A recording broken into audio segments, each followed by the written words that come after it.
And welcome to the Jim Master Show Live Entertainment Lifestyle Variety Talk Show Series. Hope you guys are doing well. Hope you're having a good day today. And we thank you so very much for joining us from all around the world. Our viewers come from the United States and Canada, Europe, Asia, Australia. And we hear from all of you all the time. We call you part of our lovely squad if you're watching the show and you enjoy over 730 episodes we have done 7 days a week since we launched this entertainment lifestyle variety talk show series. And it's an honor and a pleasure to have you and you and you and everybody with us. It's also an honor and a pleasure to welcome our very special guest who's joining us in just a second from New York City. The incomparable Loretta Swit is joining us, renowned and legendary actress, artist, author, humanitarian, animal welfare activist, and so much more. She's extraordinary. We were just having a tremendous conversation in preparation for the show. Lots of laughs, and she's just an incredible person. I know, beloved by millions around the world, award-winning animal activist, humanitarian, artist extraordinaire, beautiful watercolorist as well, and an actress known worldwide for her iconic starring role as Major Margaret Houlihan on TV's most honored series, MASH. Now, few actresses can actually capture the imagination of generations of television viewers with the certainty and charm of Loretta Swit as quick-witted, impassioned Major Margaret Houlihan of television's most honored series, MASH. Ms. Swit became an American icon, and with its popularity now in worldwide syndication, new fans continue to enjoy her lavish portrayal of the sensuous, sensitive, and comedic Major Houlihan. As well, Ms. Swit has been honored with such recognition as the People's Choice Award, the Genie Award, the Silver Satellite Award, the Gene Golden Halo Award, the Pacific Broadcasters Award, 2 Emmy Awards, 10 Emmy nominations, 4 nominations for the Golden Globe. She most recently has received her 3rd Career Achievement Award. She's also been teamed with some of the most memorable names in the world of entertainment. She made her Broadway debut in Same Time Next Year opposite Ted Bessel and toured with 2 illustrious Mames, Susan Hayward and Celeste Holm, playing the title role of Mame herself years later in New York and in Pennsylvania. She's appeared in over 1,200 performances of Shirley Valentine, a role for which she won Chicago's most prestigious theatrical honor, the Sarah Siddons Award. In 2010, she revisited Shirley Valentine in Canada for a highly successful 3-month engagement. Ms. Swit also toured the musical spoof Song of Singapore while continuing to perform select dates of Love Letters with Anthony Franciosa. And also she appeared in the Vagina Monologues in New York, Chicago, and the West End in London. And her television career boasts, did you know? Of course you do. You're a super fan watching, I'm sure. Over 25 movies, including the original Cagney and Lacey as well. That's right. Originating and creating that role of Chris Cagney. And really incredible. A few other films include Games Mother Never Taught You with Sam Waterston, Hell Hath No Fury with Barbara Eden, The Execution with Rip Torn, Dreams of Gold with Cliff Robertson, A Killer Among Friends with Patty Duke. Miss Swit has also sung. She actually started out singing, and she also danced her way through most of television's musical specials, too. Most notably, The Muppet Show with Kermit and Miss Piggy, and the Broadway musicals, It's a Bird, It's a Plane, It's Superman. Each year, she can be seen in the annual specials, The Best Christmas Pageant Ever, Miracle at Moreau, and A Christmas Calendar, aired worldwide during the holidays. Her dynamic acting range has placed her in some heady company on the big screen as well. Miss Swit has starred in such films as Stand Up and Be Counted with Jacqueline Bisset, Freebie and the Bean with James Caan and Alan Arkin, Race with the Devil with Peter Fonda, Beer opposite Rip Torn, S.O.B. with Julie Andrews and William Holden, Whoops Apocalypse with Peter Cook and Herbert Lum, Forest Warrior with Chuck Norris, and Board Heads with Bronson Pinchot. You know, in addition, regionally, and this is just the short list, folks, she's appeared in The Apple Tree and Doubt and Murder Among Friends, Barefoot in the Park, Driving Miss Daisy, and Best Little Whorehouse in Texas. And her incredible wildlife series, Those Incredible Animals, was shown twice weekly on the Discovery Channel for an amazing 5-year run, as well as being aired in over 30 countries. Now, she's also been impassioned about the arts as well as animals. And this is something that is truly near and dear to her heart. And we're going to talk about that because, in addition to loving animals, and not just loving animals, but actually being an incredible activist, a wonderful voice in the care and treatment of animals, she's created this beautiful alliance, Sweetheart Animal Alliance, which we're going to talk about. She's written this phenomenal book, Sweetheart, as well. We're going to talk about that as well. She is a brilliant artist. She's been doing watercolors since the age of 6. When she first had a piece of paper in her hand, she started, and she's never stopped. But she, again, is such a renowned lover of animals and somebody who not only cares about them and for them, but she's made it part of her life's calling with everything that she has done in her career. And it's glorious and it's legendary. This is one of her favorite roles in life. She's even created a beautiful line of perfume, Sweetheart, as well. We're going to talk about that. This may be all new to you, gang. Maybe you didn't realize all of this, but we're going to talk about all of this. But of course, known for MASH, this incredible series, this beloved series that people still today talk about so affectionately. And what's amazing about that series is so much of what was talked about then is still relevant today. It's still in the news today, the events, the struggles, the things that we go through as humans and as societies. It's all still relevant today. There we are, where she's getting the Emmy Awards as well. And again, this really is an honor and a pleasure. She's coming to us from her beautiful home in New York City. Put your hands together, gang. I know you're going to enjoy all the lovelies watching as we welcome the incomparable Loretta Swit to the Jim Masters Show series. Ms. Swit, welcome to the show. It's an honor and a pleasure to have you here today. Thanks for joining us. Oh, wow. Thank you for inviting me in. And wow, what an intro. I'll do my best to live up to all of that. Thank you so much. I also got very exhausted with all the work. And that's not even everything. That was the short list. That was the abbreviated that version. was the short list. Okay, well, I'll take a moment to introduce Shammy. This is Shammy yes. Angel, who looks like a little teddy bear. And she was barking. She insisted on being on camera. So there you are, my little diva. She's fantastic. She's beautiful. And, we were talking about just really scratching the surface on your illustrious and continuing career. But animals for you, it's been something that's always been near and dear to your heart. Yes. Tell us about, we can love animals, we can care for animals, but then when you want to take it one step further, as you have, making it a true cause that speaks to your heart and soul, Loretta, when did that first happen? And it's thank you for doing it, because again, they can't speak for themselves. Animals, you've done it in such a beautiful way, and it means so much to so many people. Oh, thanks. I must say our numbers have grown. When I first started, I don't know that I thought of it as activism, but caring, let's say. When I was a little kid in a stroller, if I saw a little dog, I would blow up like a little balloon, turn red, and say, doggy, doggy, doggy, doggy, doggy, doggy, doggy, doggy. And my parents were afraid I was going to explode. I was so excited about this little creature. And it went from there into rescue and bringing home anything that was hurt or lame or, and it followed through in the artwork.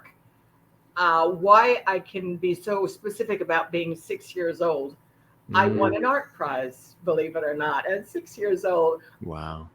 My mother, of course, my dad, they 6 years old, I'm drawing and crayons and so forth, but they didn't take it seriously. And frankly, neither did I. For me, it was just an expression and fun and wonderful. And there was this little ad for a contest, and I drew it and I thought, gee, that looks pretty good. And I went to my mom. I said, please submit that, for me. You never know. And oh, okay, and I won. So they had to kind of like, oh, well, gee, that's cute. Our little girl is, you know. But it kind of grew from there. It advanced, and I didn't know any better. I started with watercolors, which is a difficult medium. I, Yes. you can work on an oil painting for months, and if you put your brush down with a color on paper with watercolor, you're committed. So you Yeah. need to work fast, and you need to be sure about where you're going, or at least pray a lot. So it went from there, and I had a very, very dear, dear girlfriend, the best. I mean, she was, oh God, such an incredible friend. Two friends. I mean, not just me. She had Suzanne Plachette, and there were a Mm. couple of people in our lives that she was totally committed to. She'd do anything for. She studied art. She loved painting, and she was quite good. She was out.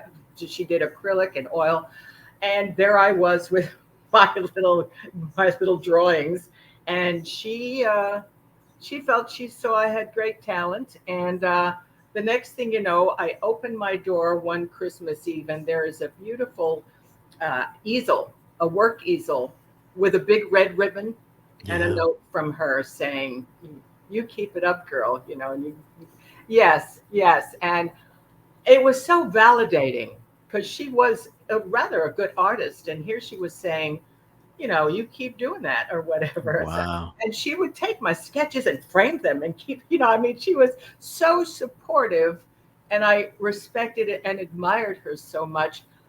I was validated, and I felt very flattered, and I, wasn't afraid to pursue my artwork. I would imagine the teachers in school too were noticing how artistic you were. Were there I one didn't or have two? that kind of schooling. My school didn't encourage They didn't encourage it, huh? sports or arts, or no, it was unhappily, it was, I don't think it was a good school in that Yeah. regard. I don't think Yeah. they encouraged dreams. I think Yeah. children should be allowed to dream and be fanciful and talk about it. And but no, we had no such thing, really, no such encouragement. But I did it on my own, You and did it on your own. Yeah. that's okay. You Yeah. know, maybe in a left-handed way, they Yeah. made me do it on my own, so that's good. Yes, exactly. Which is beautiful. Right. Exactly. You sort of took the bootstraps, pulled them up, and just continued going forward. Well, this is what I'm going to do. Right. Exactly. But it Now, also was such a pleasure. It wasn't a chore. I'm going to, right. but I've never studied professionally. And that is a hoot when I look at some of my work. I look at it and I think there must be a God. Yeah, There's right. no other way that I would achieve that. I want to show you one of my latest works.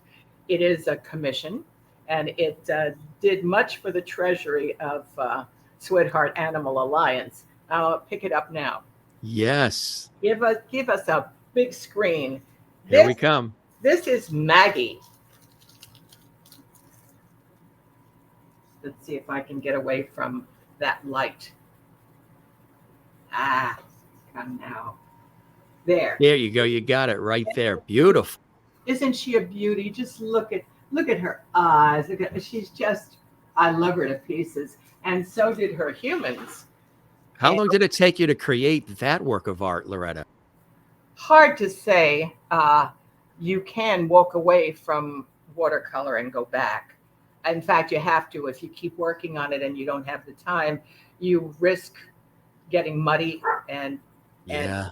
you can't fix it. So you Yes. have to start from square one. So that's sometimes, no, Right. you don't want to do that. So it's hard to say.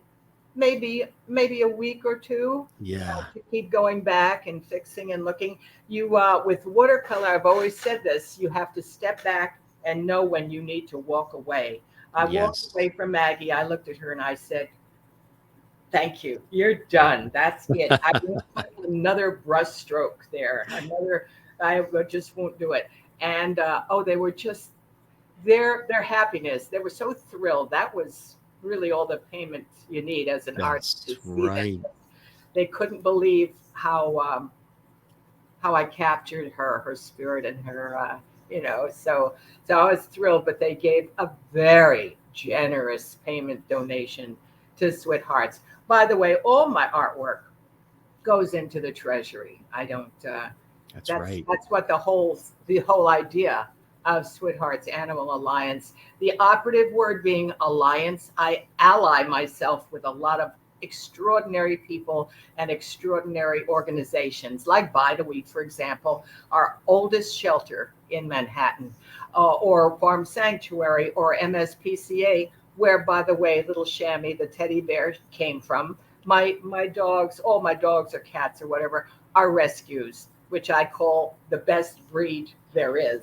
But I encourage people to foster, to rescue. Please do Yes. not pay any attention, and they're dwindling, I'm happy to say. Yeah. Storefront selling dogs where you don't know where they came from. I am wholeheartedly opposed to puppy mills and kitten mills who breed in filth and produce sick, unhealthy animals. And it's a terrible situation because we don't need more animals. We Right. kill, murder, euthanize. I call it murder. Millions of animals Yes. worldwide because there's no room for them. There's no home for Right. them. And Right. that's a crime. That's a sin. And so I am going to devote my life to eradicating puppy mills and kitten mills. They're wrong, unethical, and sinful.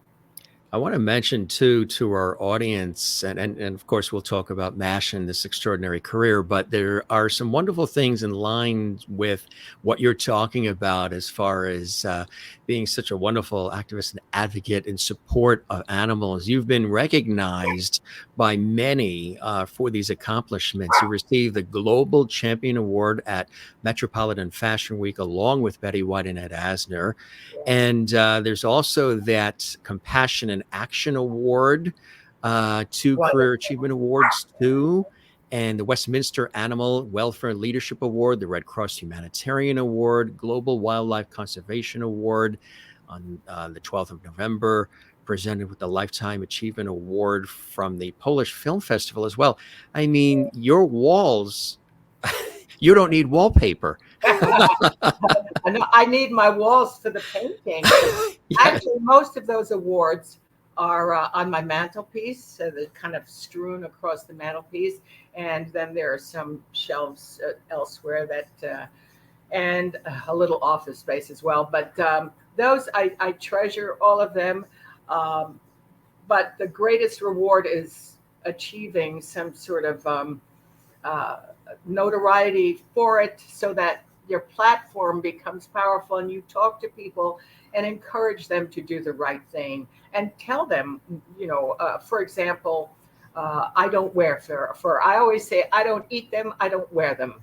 Animals are my friends. They And you're should. vegan too, as well, right? You've been a vegan for years. Well, I started as a vegetarian. This was in Right. the 70s. And then I progressed into giving up whatever was left over. Mostly it was dairy. That's the Yeah. only big thing that you then, if you're going into veganism, to give up dairy. And now, of course, thank you. They have provided us with everything we need, only it's vegan. We have sour cream, we have milks. Oh, Yeah. so many milks there. They become the idea of comedy is about how many milks we have. The Right. jokes they make about, do you want almond? Do you want oat? Do you want, it's like, I don't Yeah. care. Yeah. I do almond. Yeah. It's good. Almond Yeah. milk. Oat milk is good. I mean, Yeah. it's just, but it's wonderful that they've given us these choices to make. Yes, absolutely right. And speaking of choices to make, early on in your career, you grew up in New Jersey, right? Was it Passaic Uh, area? Passaic, New Jersey, or as my brother used to call it, prosaic. I grew up there until the growing led me into I've got to get out of here and do what Yeah. I want to do, You which want to was do. acting, a career in the And theater. singing too, right? Singing was, The whole yeah. enchilada. So when you were sort of developing that early on, Were there sources of inspiration for you along the way early on as a kid? Was the family helping? Was there No. inspiration? No, they didn't want you to go off to. No, my family, and it's sweet. I'm sure they were just afraid that I'd simply get into trouble living in New York, the big city, or whatever. And rightly so. I mean, this is not an easy career. I mean, when I give talks or master classes, I say, be sure there's no guarantee here. You're doing this because you love it and you love the journey, because the journey can be long and very painful. You have to get used to rejection, and it's a tough thing to choose as a career. And I think my parents probably knew that, but they were, we used to laugh about it eventually. My mother literally threw her tiny little body, she was 5 foot nothing, threw her body across the door and said, "Don't do this, don't leave us." It's like, it was really. Was she auditioning or? Later on, I said to her, "Now you wonder where I get my gift Right. from," and would laugh about it. But eventually, she said this totally beautiful thing, and I want to pass it along to all the parents out there.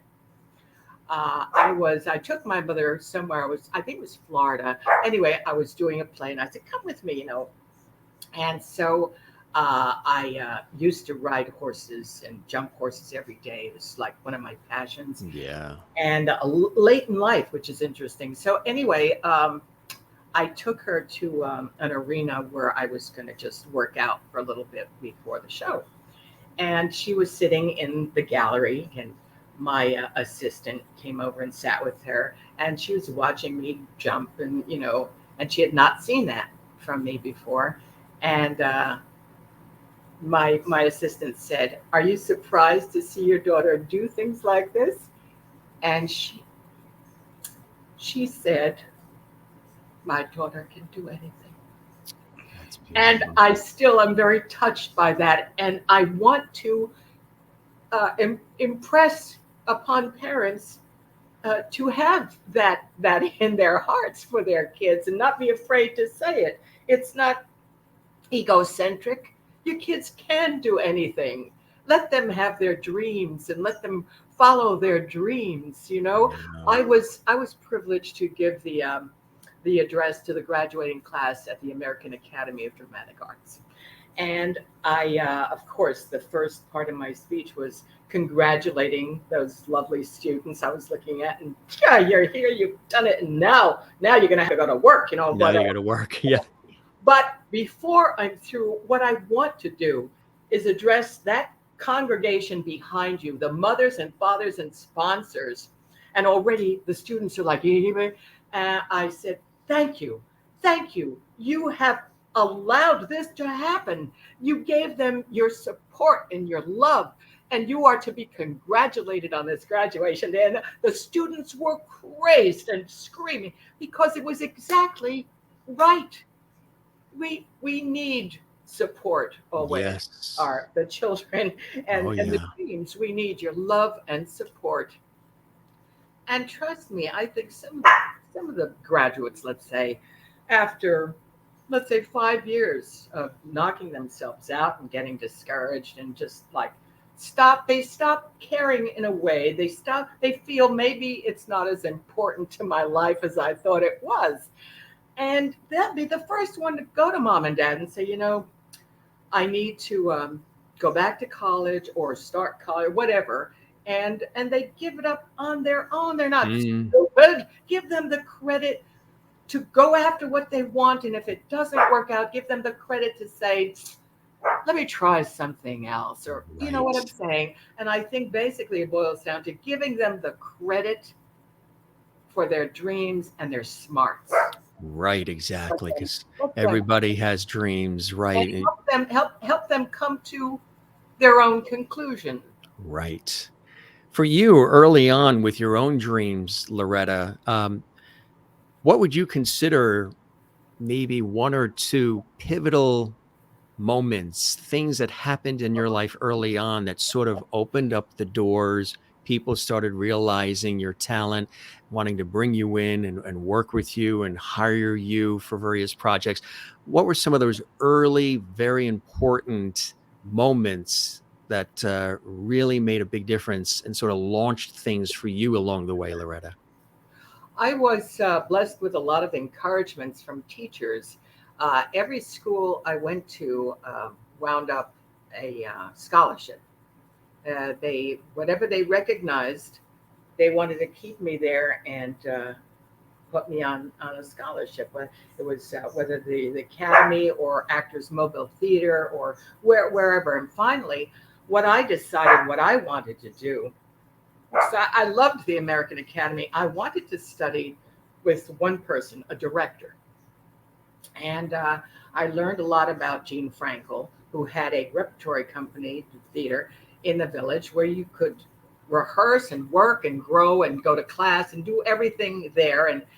And I used to tell Gene, we got to be good friends as I got older, and I would go back to his school and teach or talk.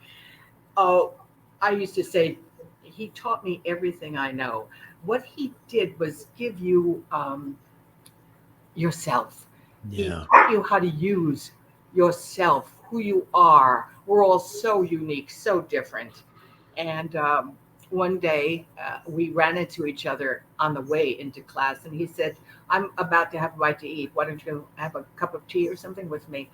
And when we sat down, he said, so are you getting out there and looking for some jobs? Or, oh, I said, no, I'm not ready, Gene. And he said, you know how you get ready? You go out there. That's how you get ready. You get ready by doing Wow. exactly that. Wow. And Right. and he would say things that really Yeah.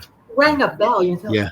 of Yeah. course, They stuck with you. that Right. makes sense. Right. He did wonderful things in class. For example, you would bring in a scene, and after the scene, you sit down and you would tell him what you, or to tell the class, what you hoped to accomplish Hmm. during the scene.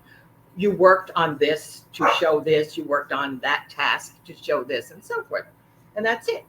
And then sometimes the class would critique, which taught them as well. And so it was wonderful. And then he would take over and say, well, I think you need to bring this back. I didn't see you do this, and I'd like to see more of that. It was a good idea, but I want to see more of that.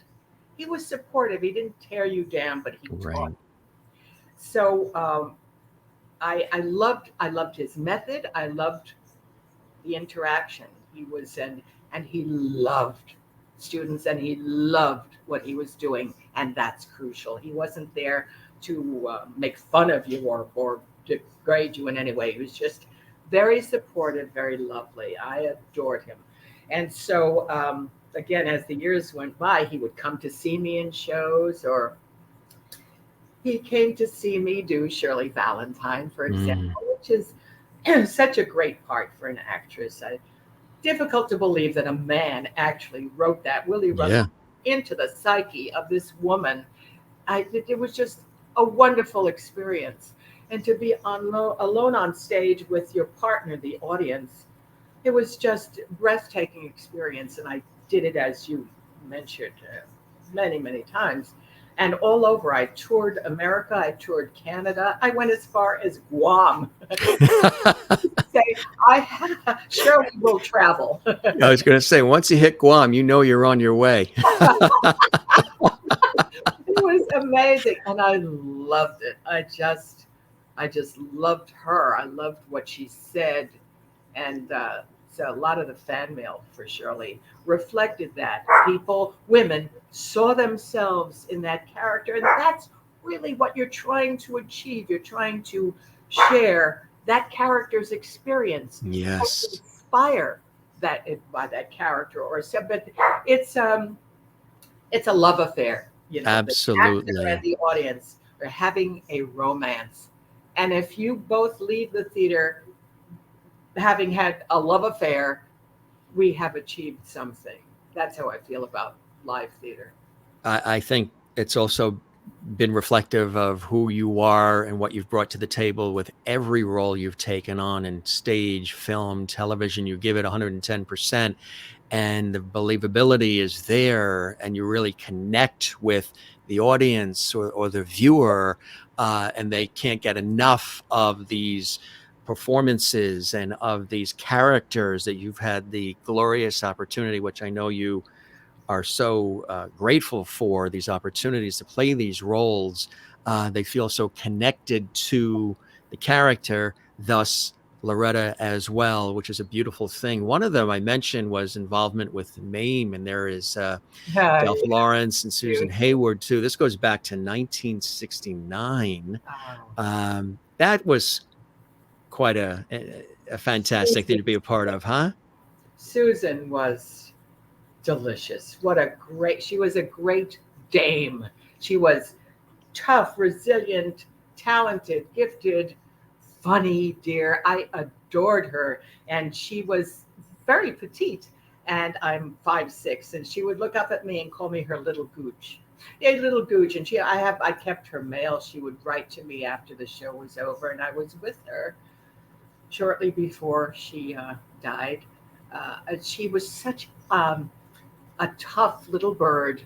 Um, when she took the role, she knew she had a brain tumor. She had been told she had only 6 months to live. People don't know this, and she said, "The hell I do," and lived 2 years longer. And she took on the role because she knew it would require her positive energy and in time Yeah. and my friend Anna White put her on an exercise regime, and when she sang that ballad, she broke your heart. Oh She had yeah. to be throaty, and I loved her to bits, and she she was great. And working with her and being with her was a learning process. She was committed. She was devoted, and some of the great people I've worked with, uh, they know to commit totally. You have to, Yeah. and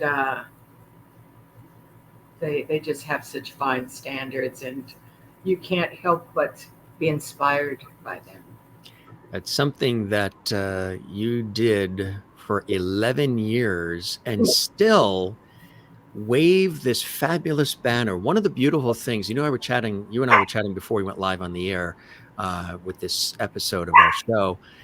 You really understand and can relate to the recipients of the emotion, of the character, of the work. You're so good with the fans, and you're so delicate with them. You're so caring. You understand the emotional connection that they make, the investment that they make in watching you and your fabulous compadres do their thing in all these different roles, one of them being MASH. And with MASH, it's such a revered, it was so well written, well shot, but such a revered production. I remember it well when, of course, it ended, and everybody still talks about that today. That was definitely a Kleenex moment for everybody. How did this opportunity come your way to be a part of such an extraordinary, legendary television series as MASH? Yeah, I've been so very, very blessed in that when I first came out to California, I was living in New York. I came out to California with a play. I was doing a play in California with Don Rickles and Ernie Borgnine. How's that for What a combination. and to be with these Oh, extraordinary, talented, I would love to know what was said off camera. oh, it just Yeah. anyway, I stayed in California to see if I could make any connections, And again, I was very blessed. Um, I walked in for an audition at CBS for the woman, Pam Polifroni, who was head of all CBS casting, very powerful position. And she was looking through my book of memories, and she saw me with Susan Hayward playing Gooch. And she said, I know you. I said, you don't know me. I'm nobody. She said, I know you. There was, while you're here, you need to call this agent. I'll bet he'll represent you. He was crazy about you and your performance. He went to Vegas to see Susan Hayward, and he lost track of her on stage because he was riveted on your Gooch. And he was sitting in my office raving about you. And she said, I was very impressed because A, you were not a client. He was not trying to sell you. And B, that's not his style. He was not effusive. He was very laid back, like, yeah, she's very good. So she said, do call him and say it's me, Yeah. And so I thought, well, what's the harm? And I called him, and he was very lovable. He was like a Damon Runyon character, like Yeah.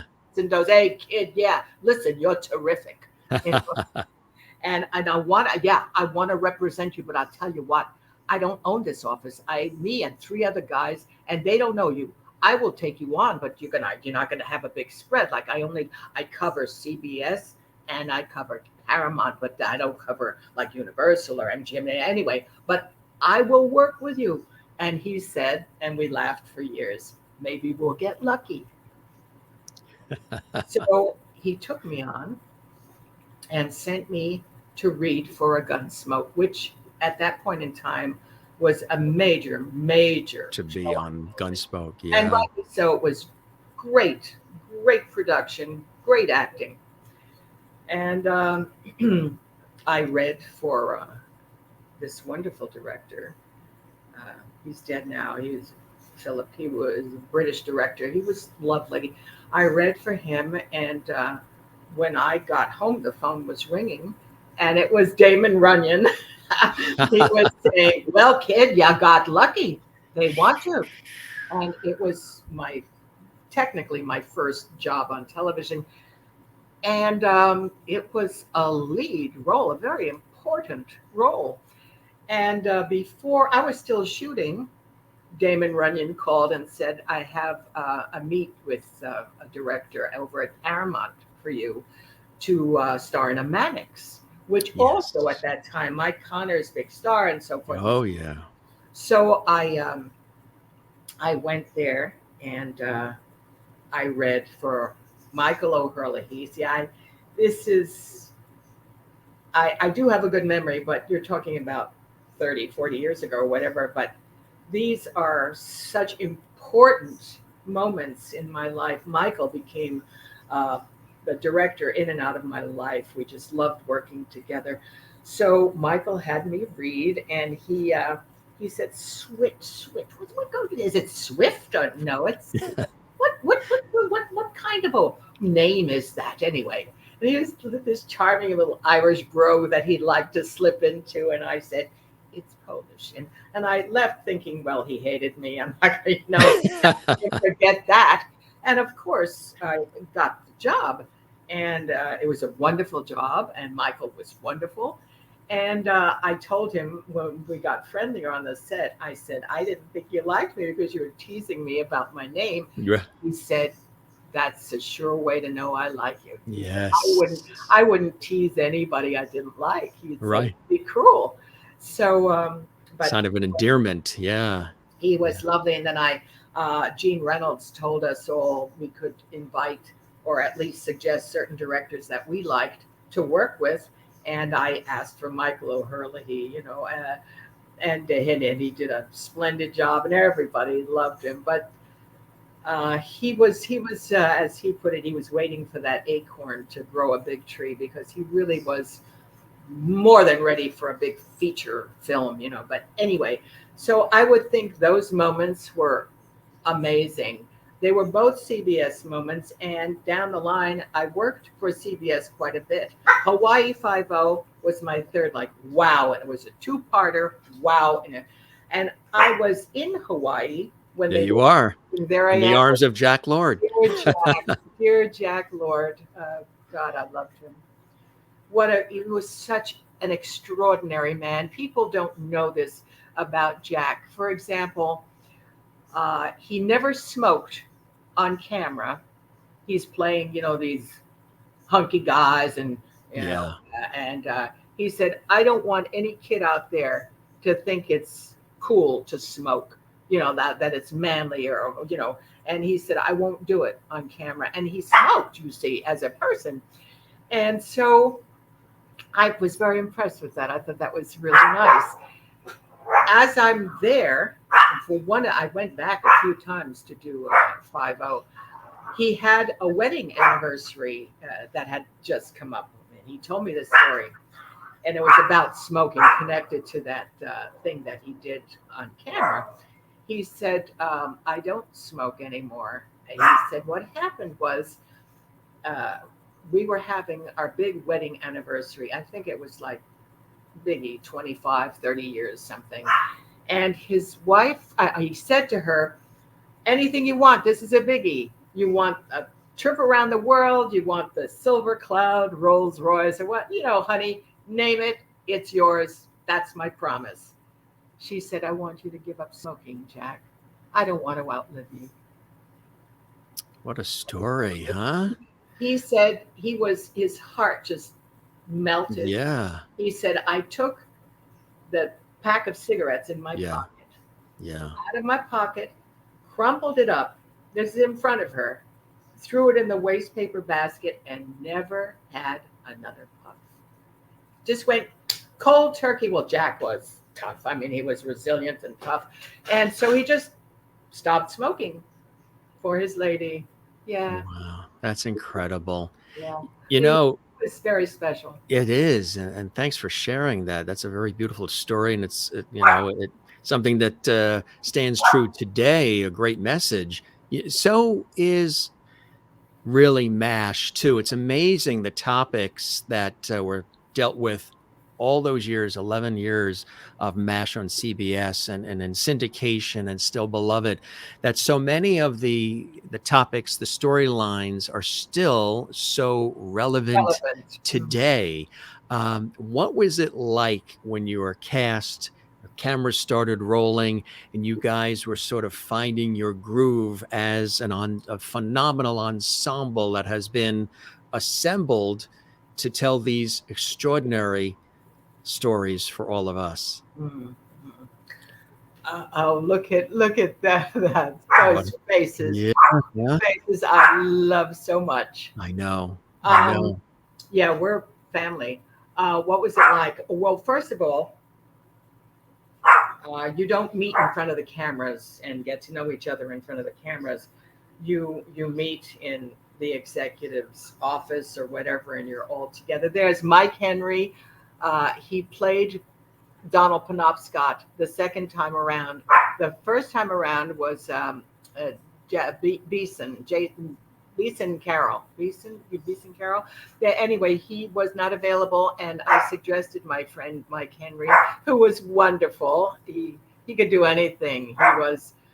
He was the 20th or 14th actor to play Tarzan. He was big, beautiful, but he was funny and terrific. He was a funny man. So I said, this is perfect. There she would go for the brawn and the brass. Right. At the same time, he was able to do a funny character for her. So anyway, and there, of course, is dear Frank Burns, dear Larry Linville, who I tell you, nobody could have done that role the way he did.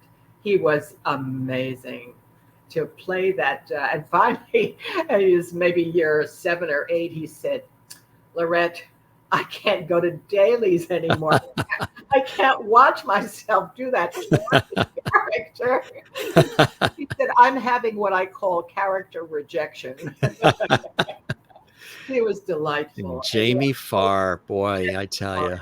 One of the best human beings ever walked the earth. He was just is just Yeah. so wonderful. And he was so uh, every day grateful and happy to be there. It just was all over him. We all were, but Jamie felt so blessed. What happened to Jamie, of course, is he came in for a one-day shot playing Klinger, who was kind of modeled after Lenny Bruce, who wore a dress to try to get out of the army.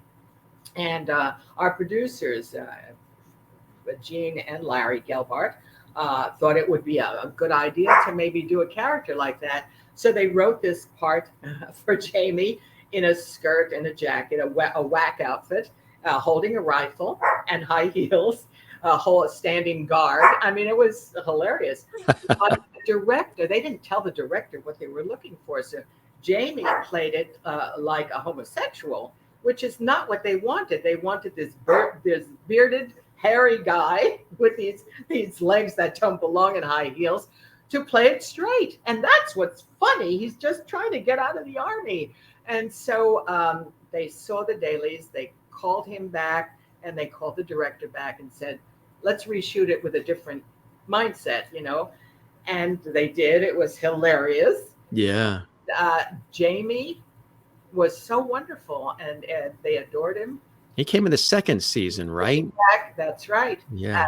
As a regular, he was then working all the time, and in year 3 or 4 was in the titles.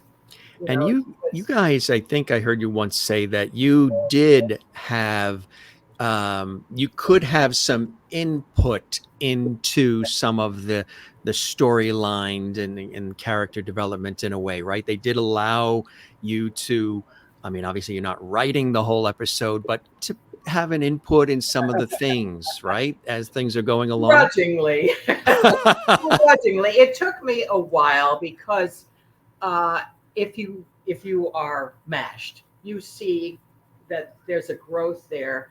The first 2 or 3 seasons, she was not what I wanted to play.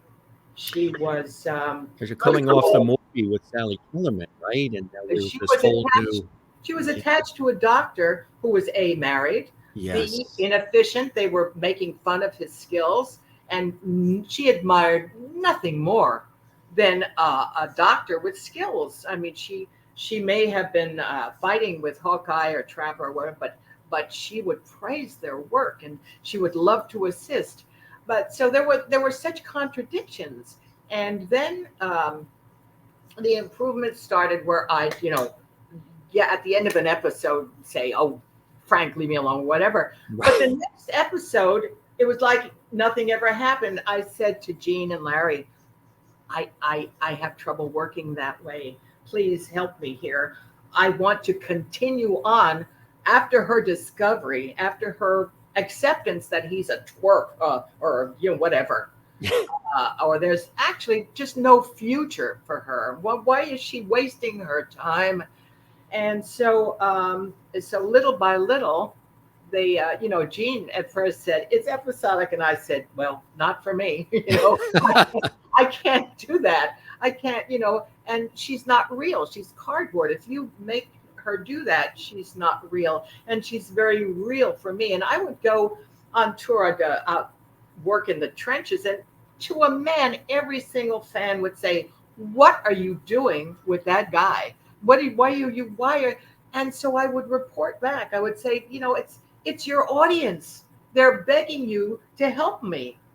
And finally, I think it was around the 4th season, I was in New York doing a play, and we had a conference call, the guys, I call them, the writers, and of course, Larry and Gene. And they said, all right, Loretta, what do you see for her future coming up? We're working on, and I said, in my heart of hearts, she breaks up with Larry, breaks up with Frank. She goes to Japan. She goes to Tokyo, and she falls in love with a guy who outranks her, who's not a doctor, who's not an idiot, and she gets engaged, and she brings him back to the 407 7th. And I said, Linville, can you imagine the effect that will And that was Aunt Larry Linville. I said, he'll tear the doors off the mess tent, which is exactly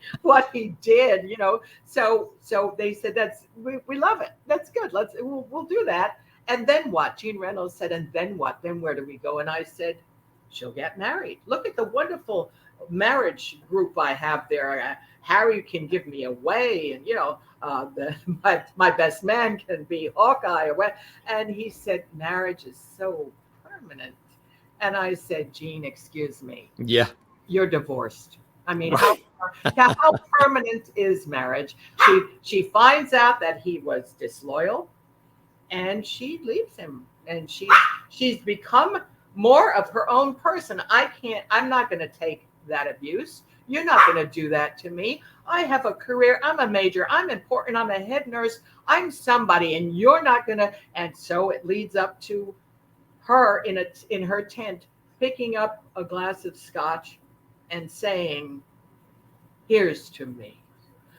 It took quite a journey, and it took a lot of resolve to get there. But after a while, oh yes, the boys were delicious in letting me explore that, but it was working. You know, after that, it was just working. It's amazing too when you think about it, because like I said, the storylines held so true for so many years and still do today with some of the things that we're, you know, talking about and dealing with in our everyday lives today. What do you think it is, in addition to that, about a series like MASH that continues to resonate with people today, where they felt so, I mean, the ratings on CBS were always incredible. Of course, the final episode, I think the entire world stopped. I think even the Pope was watching in the Vatican City. I mean, everything. What do you think it is about it? One of the things I could say as a viewer and a fan of your work and Alan Alda and the whole group, you really saw, and it's not easy, and you know this, you've been doing this for a long time, it's not easy to break through the screen.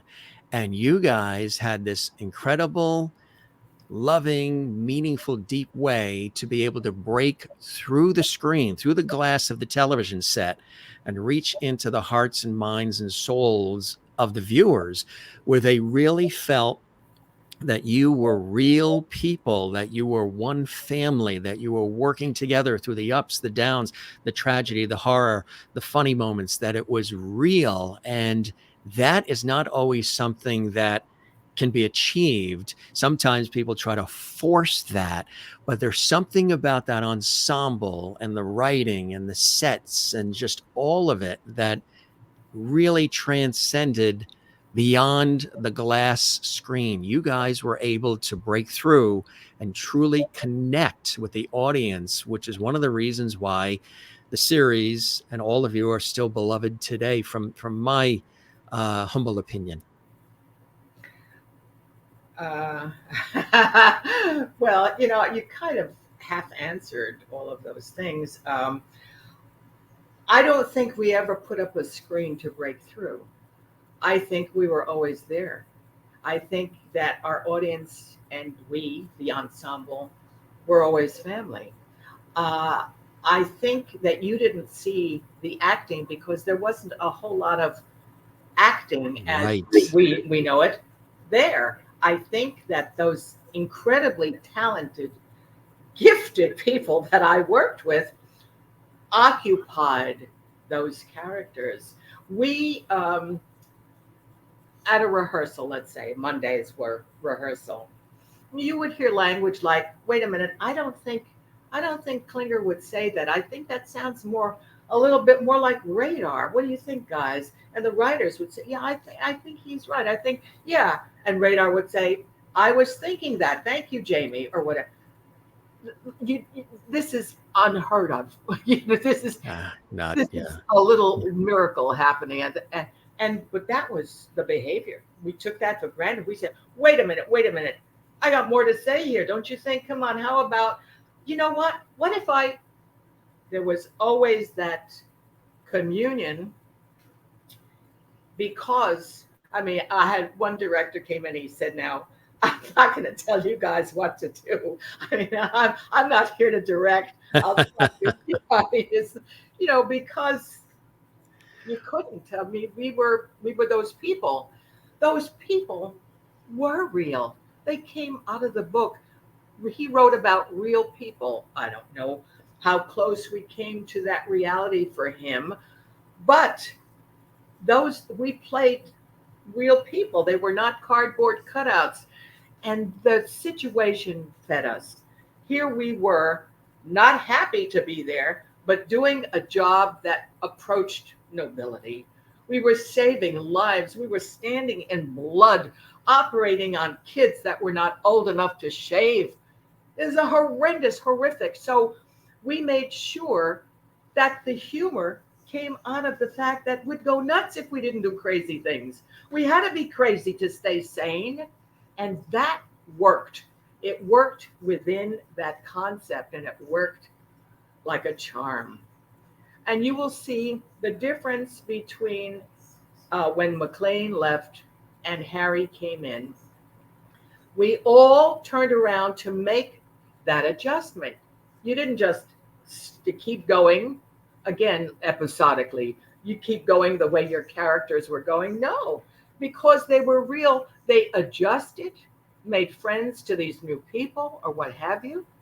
And it became, in my opinion, a deeper, more sincere show dealing with heavier issues, and we continued to grow from there. Now, Mac was the funniest human being who ever walked the planet. McLean would have us in stitches all day. Was he totally believable as the commander, totally in charge? When he was given that material, he could be. Every once in a while, he would, but Harry came in with all of it. Was your friend, your confessor, your commander, your buddy, your colleague, your drinking buddy, but when he had to, he said, listen, guys, stop. Right. Okay, stop. You stop? Thank you. Smile. I mean, Harry had everything. Yeah. And he embodied that commander, So that was a shot in the arm for us. Here we were now in this vortex. We're now, and then David Ogden, my God, what a blessing. Coming in with that accent and buffoonery and that kind of a wealth and the thing. And I would have wonderful lines saying, he thinks he's special with his monogram caviar, or, I mean, it was fodder for the writers. It was fodder to have all these, I think of it as maybe an orchestra, but each note, each instrument came in to make this gorgeous sound, this gorgeous music. And then they were so clever. The writers were always looking for things that were different. We always surprised people. Yeah. For example, they would say, what if it's her birthday and she wants to go to Tokyo for a birthday? Mm-hmm. She gets Klinger to drive her, and they have a flat, and they get stuck together on her birthday. Well, what happens? Here's what happens. I get an Emmy. That's what happens. They always were doing that. They were matching us together in ways that the audience was entertained and surprised, and it was always believable. Jamie came up to me with that cupcake and he broke your heart. So it was that whole picture. Every single one of us, the crew, everybody, and forgot everybody just doing their thing, and their thing came from the heart. They were natural, and that was it. But in particular for the actors, you never saw the work. You never saw, I guess, because it wasn't work, really, not work per se. We were those people, and that flowed over. That's why I say I don't think there was ever anything between us. The audience was with us. We were with them, and And that's why I call it a global MASH family. We all get, fan mail from all over the world, and the thread that runs through always is that you're like my sister, you're like my brother. I feel like I'm part of your family. Family is the thread that runs through most of the fan mail. And when it went off the air, the sobs and the cries and the tears they'd lost their family members. That's why it continues. And I read something the other day, and I've been using it ever since. Continuity, which is what we have here, 50 years of continuity. Continuity is forever. Yes, So absolutely. is truth. So is art. And What was it like when you had to shoot the final episode, Goodbye, Farewell, and we did not Amen? have that at the final episode. We Yeah, shot that in pieces. pieces. Yes, the final episode was when we buried the time capsule. That's right. And but it was good because we knew the end was coming. And so if we were, I mean, it was difficult enough. Harry was my everything. I loved him. Everybody loved Harry. It was, if you had to take a poll, we love each other, but who's your favorite, Harry? That would be Harry. Harry. Everybody would say Harry. He was my everything. I would see Harry on the weekends. Like either Eileen and Harry would come over for lunch, or would go out for lunch, or would go to a movie, or what. We were chums, buddies, colleagues, and friends. And I had to look into those blue eyes and say, "You dear man, you dear sweet man, I'll never forget you." And of course, I never will. That's so beautifully said. Yeah, really. It, like I said, the Pope probably was watching at the Vatican when the rap came to say the goodbye. One of the most epic series, but one of the most beautifully done wrap ups to a series. Just the way it was done, shot, acted, written, all of it was absolutely, spectacular. You've also, in addition to MASH, I mean, you can do hours and hours on phenomenal MASH. Do you have one or two personal favorite episodes? Episodes that just happen to speak to Loretta, that are some of your personal favorites? Uh, um, Certainly, yes. I'd have to say there was something sparkling in every single one of the 250 plus episodes. There was always something wonderful because you couldn't help it. These people were just perfection. However, Alan wrote the arms, comrades in arms for us, and it was so perfect for us. These two antagonists suddenly under fire, falling into each other's arms. And it was totally believable because underneath all those, as I said, that the respect she had for his skill as a surgeon and so forth. But and we had a beautiful time doing that. And what was lovely is that after that episode, their relationship continued to grow and so forth. The other one I would have to say is the nurses, where I have a confrontation with the nurses. And for the first time, we see her vulnerability, or deeply, and we understand how lonely it is at the top.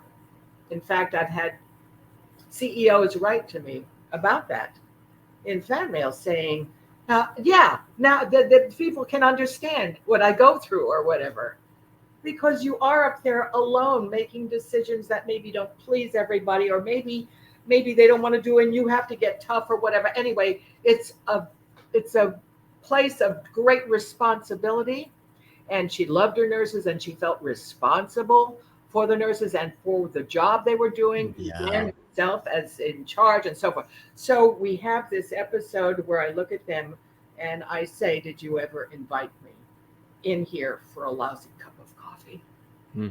Yeah, and it's a very famous episode now. My voice broke, and it also broke your heart. Yeah. But to see that strong woman reveal that about herself, her vulnerability, and her desire to be one of the gang, but she couldn't be because she was president. Right. She and the most incredible thing that happened after I tell you my story about Mom throwing her body across the Yes. table, my mother called the night it aired, and she was still crying. She said, yes, strange thing happened, Lorette. She said, suddenly you didn't even look like my daughter. You were this lonely woman telling people who worked for her that she hurt. And she said, it was just, I had to call you to tell you it broke my heart. She was touched by that. Now Yeah. that, I mean, That's- from my yeah. mom, you know. It's a full circle moment. Oh that, my gosh. And yeah. and you, I can't describe her. She was No. fine. She was a toughie, but Yeah. come from her was almost like a triple whammy. It's enough Right. from, Yeah. you know, but she was very tough, and she just Opened up to you, and yeah, the way Margaret did. well, you and I were chatting before we went on, live, that a lot of people decided to even go into the nursing industry as a result, or as a result of that extraordinary character you were tasked with playing, right? And you've heard from many of them over Oh, the yeah. years. They've written to you. There have been a few that I've been compelled to respond to. I mean, to phone and actually thank them for sharing. This one gal, she was now an adult, and she said, when I was growing up, it was not easy. She said, my parents split, and actually, I think it was more like the father just left, and the mother had nothing. Her mother was working 2 jobs to keep food on the table. And what happened was she was too tired when she got home at night to, I guess, give enough attention to a little girl growing up. And so she turned to Margaret. She said, you were my big sister. You took care of me. I became a nurse. I'm a nurse now, happily married with children of my own, and I think of you often as my big sister. I'm gonna tell you, some of the That's extraordinary. Yeah, some of these letters are worthy to be published. I was thinking about doing that, but then I'd need everybody's permission, wouldn't I? But the thing is, it doesn't get better than that. I have often said, and all the cast feels this way. MASH was a kind of blessing. It's a one of a kind experience that you don't always have the opportunity to have. You know, to have had the opportunity to play her that way, to be a role model. It was wonderful. Yeah. And I was blessed. I started to, I kind of veered off. I was telling you about working for CBS. You asked me, how did I get the show? How did I get the role on MASH? I went in just for a meet with Gene and Larry because there was no script. There weren't even sides. It was a meet, and CBS was very high on me to do the role. Yes. So was Fox. I had done a job, CBS, but on Fox, for Fox, with Darren McGavin and Glenn Ford. Glenn Ford had a short lived series called Cades County. And Darren and I did the opening show. We had very marvelous reviews.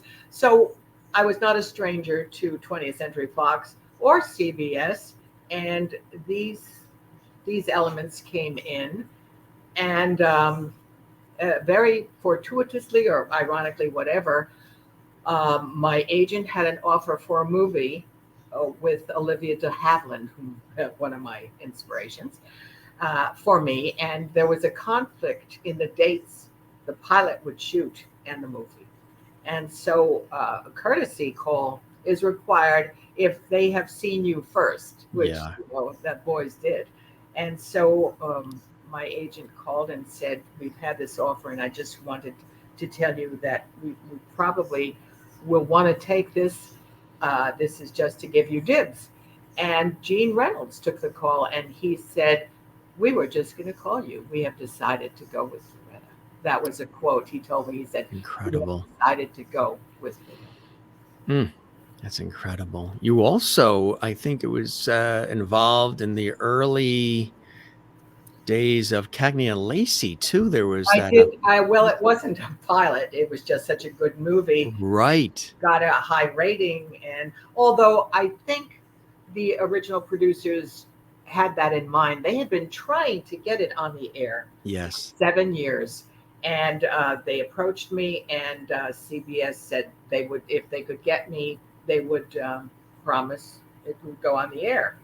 And so we did. And I thought it was a very good script. Ben Hammer, that terrible man, that terrible villain, and all that whole cast. But it was a good movie. I had really kind of told them throughout that I would not leave MASH. That Mad Dogs and Englishmen, perhaps I would not. Why would I leave my home and my family with MASH? And but then, of course, when they got the go-ahead, they wanted me, of course, and I was torn. I loved the character that I played. Yes. And my brother called and he said, your audience loves seeing you in uniform. That's what it is. Yeah.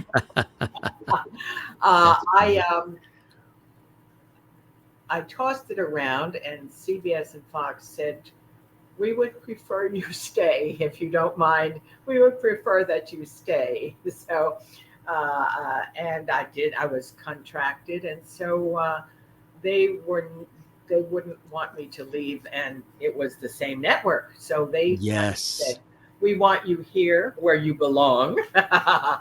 And I was happy the decision was kind of out of my hands because I did love her character, but not enough to be strong enough to leave MASH. Yeah. And of course, at the end, with the phenomenon that it did eventually become, just it was. I'm so happy to that experience. Absolutely. You also got a chance to hang out with the Muppets. You're always surrounded by animals, Loretta. Yeah, isn't that the truth? Once you've reached Guam and worked with the Muppets, you're on your way. Where else can you go? I mean, please.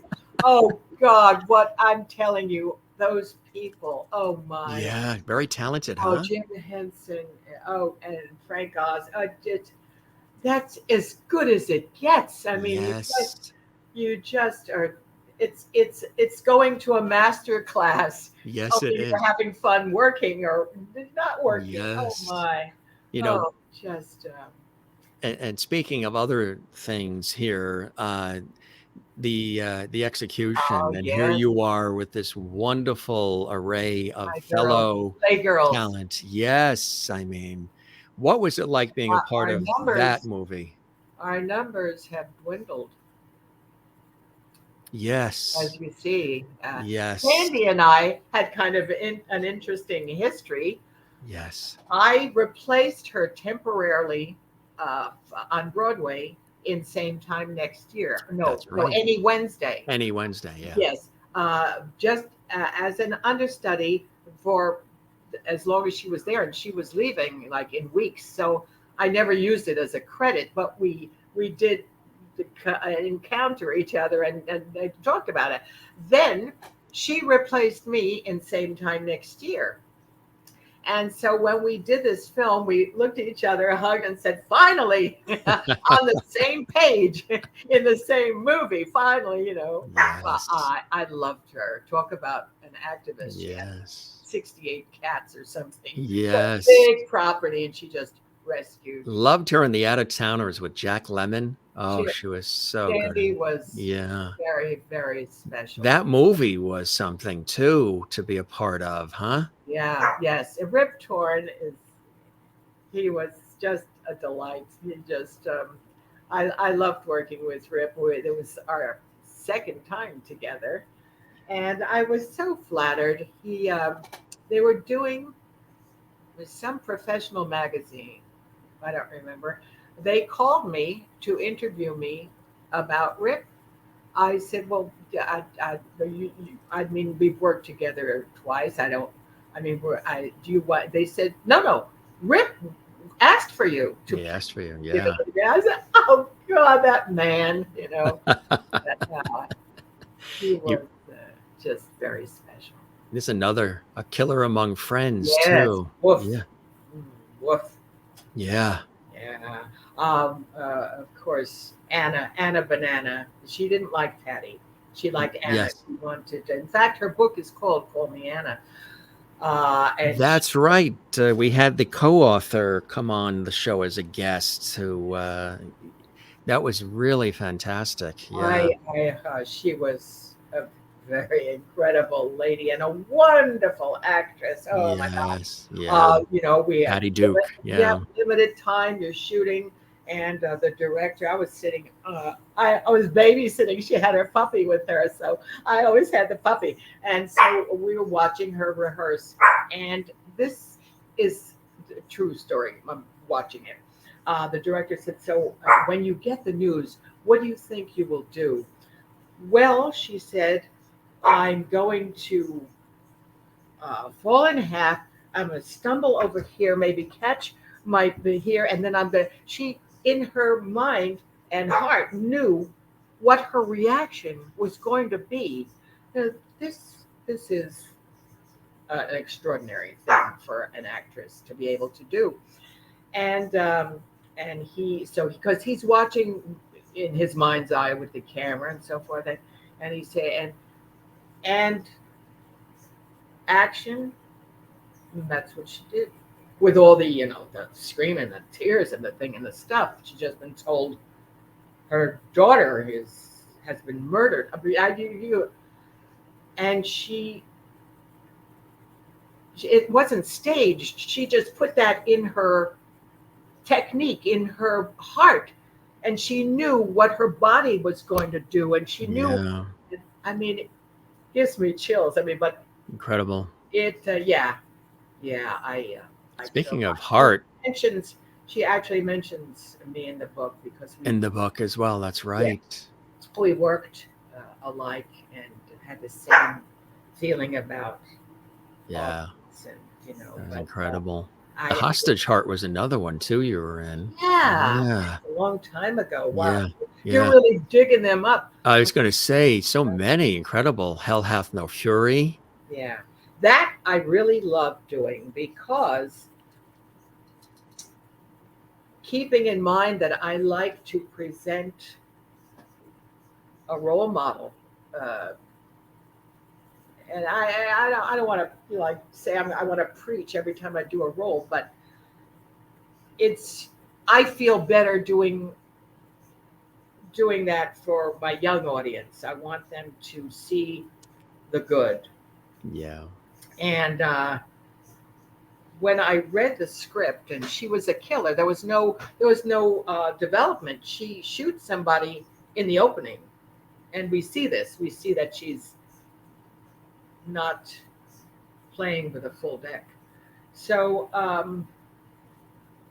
I found a way to make her so touching and sympathetic. She was wounded.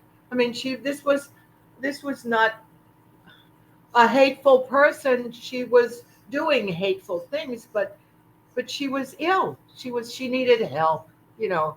And I think that was the crowning achievement for doing that kind of character, to have them to have the audience empathize and feel her pain and feel empathy for her and sympathy for her and get her help. Killing her is not the answer, Right. or beating her up, or and to look for different answers, which is another reason I'm against the death penalty. I don't think that it's not an answer. It's not an answer. So, Right. but anyway, that was a real challenge because I had to kill a lot of people. I was like actually taking lives, and I I had this horrific thing happened to me while I was shooting. I had a phone call that a friend of mine, he was a hair colorist, and we became very friendly. And I didn't know how. I still don't know if it was AIDS, but he must have been ill. He took his life, and he left word in a note to call certain friends and apologize. And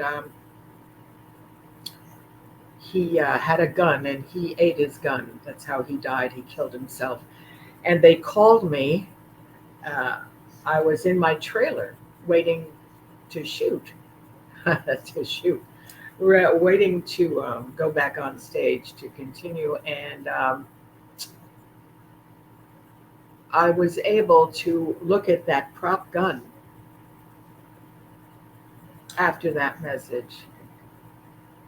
It just brings you back to where the work is. This is not a prop. This is just, you've just been notified that Yeah. a dear friend, has used it to end his life. So here I am ending people's lives, and it It- deepens your yeah. experience and your meaning and everything else. But that was something that I won't forget, that happened right in the middle of the shoot. You've had, as I said in the introduction, Loretta, and these stories are absolutely beautiful. You've had this wonderful affection for animals, and even hosted a series that was on Discovery and still can be seen around the world. Those incredible animals. Tell us about this opportunity. This, talk about things that are right up your alley. This definitely, for sure. Yes, I'm trying desperately to put the collection together and put it for sale. I get requests all the time. It's not on the air anymore. I don't Right. know anymore who owns it, and I will continue on my quest because I want people uh, to like it and continue to see it. And the other one that they ask for all the time is the greatest. The best Christmas pageant ever, Oh, yes. which is very popular, and people always ask me for those. I loved doing incredible animals. I was one on one with so many incredible animals, and not to quote the title, I mean this little Joey, the kangaroo baby, or that wonderful. I love this one. Look at the love in both your eyes and Look at his her. eyes. Look at her. She's Yeah, just both this of you. is that she's saying, She's this like, is my chum. This is Loretta. yeah, huh? And I'll tell you a story about her. This is an orangutan, and orangutan means orange man.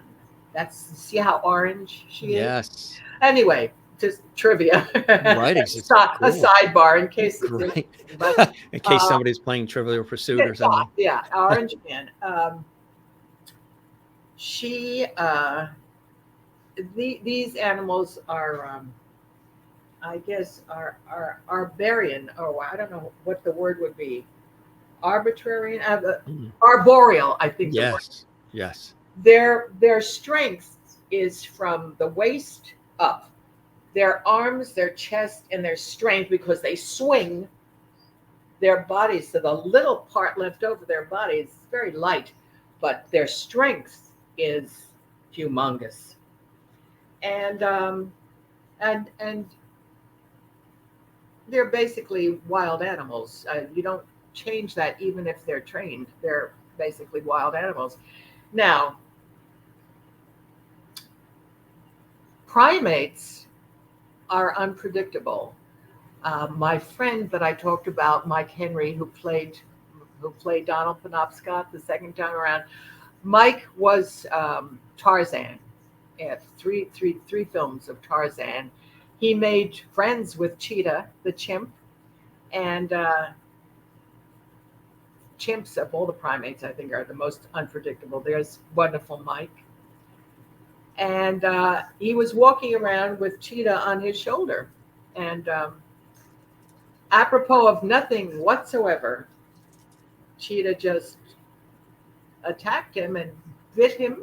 Mm. And really, the bite was so deep, his chin was hanging on his chest. Oh. And blood was spurting out. Mm. I guess they took the animal away and so forth. And he was in the jungles. I forget, the Amazon. He was in the jungle.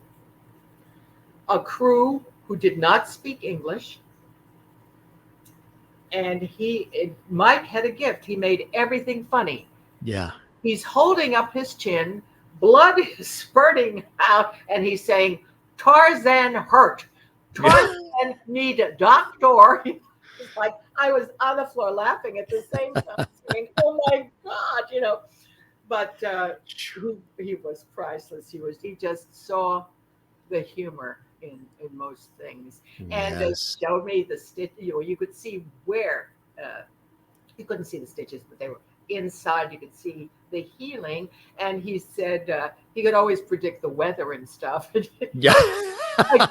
again, seeing the humor. Just to be able to.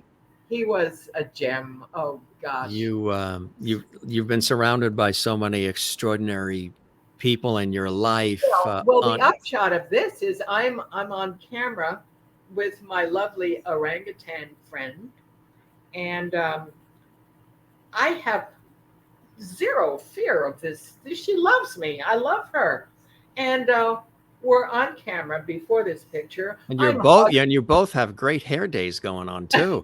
I'm hugging her and playing with her. Unbeknownst to me, her trainer is behind the camera having kittens. He's out of his mind. He wants to stop the shot. And they're shushing him. It's okay. And he's saying it's not okay. And he told me later, it was for him extraordinary to watch. He said she could have interpreted your hug as a hostile attack, because her mindset is not where yours is. But apparently she got it. It was hugging, but he said, I wouldn't do that again anywhere else. That was just a one-shot deal. Yeah. Yeah. Well, no, I worked with her a lot. And she always liked that with me. But I guess, again, she felt non-threatened. She felt. Yeah, she didn't feel threatened. Right. But he said she could have that as an attack. With somebody else, she might have. Yeah. She could have hugged you back, crushed your ribs, and killed you. It's that simple, Loretta. Yes. No, he was pretty firm. He said, you cannot, I know you love these animals, and you have to realize your place in this. But I get that same thing with animals and with children. They just come and gravitate. I'll That's be in a room where we go in someone's house and there's a dog there and the dog's growling at everybody else. I'll sit on the couch, the dog is jumping up, and I've just met the dog and licking my face. And exactly. there's something that they can sense, that you're It's there not basic to instinct. attack or threaten. It's basic instinct. I think they smell fear. They smell love. Who knows? I don't know. I'm a shark fancier. I don't miss a frame of Shark Week or any documentary about shark. I love shark. I sat and talked to Peter Benchley forever. I've loved sharks since I'm a kid, and They're seeing them off the coast of Long Island lately too. they're Yeah. it's climate change. People Yes. are not understanding this, but Yeah. sharks have been with us for millions of years. They're not going anywhere. They're here. No, they're They're here. here. And They're we here. need to learn how Right. to live with this. We need to, Yes. and when we go in the water, and I'm crazy about scuba diving. I love that's my Yeah. last serenity on the earth. I'm an ocean person myself. Yeah, you got to You drag me scuba out of it. dive? Do you Swim and surf and boogie board and sail and all of it. you Yeah. need to learn how to scuba? Oh, you will My love it. brother-in-law does that. Yes. You will be in this blue glass, and you'll be nose to nose maybe with a little cleaner fish or a rainbow fish, or I mean it's heaven. It's just beautiful. They would go Um, down to they would be brought in to go down to where the sunken ships are to recover some of the things from ships that have sunk many years ago too, which is fascinating, well, really I did a film fascinating. about that with Yes. that Streets Yes. of Gold, and in fact, it was That's for right. that film I learned how to scuba dive and fell in love. If they couldn't find me on the set that say Yeah. Well, 100 feet. well, you've always had an affinity for water. Weren't you on the pilot of the Love Boat? That's true. That's very true. And So it's Gavin and I went back to a wonderful little, I don't know, club organization. We called it Words and Music, and we would do little musical comedies, and then we would take them out to shut-ins, hospitals or homes for the aged, or whatever. And yeah. in fact, I entertained the Sybil Brand Women's Prison, for example. Yes. So when Yeah. anyone who was shut in, we would bring Words and Music, which was the title of our little club. That's right. Music. And so Gavin was, to this day, I say, absolutely the best lead, Pseudolus, in A Funny Thing Happened on the Way to the Forum. Oh yeah. Mm, He was a wonderful person. greatly missed. Yeah. Yeah, that was Captain Steubing. that Yeah. was a body blow, absolutely. So before I was Nurse Houlihan and before he was Captain Steubing, we were tap dancing and singing, and in our little Exactly. club.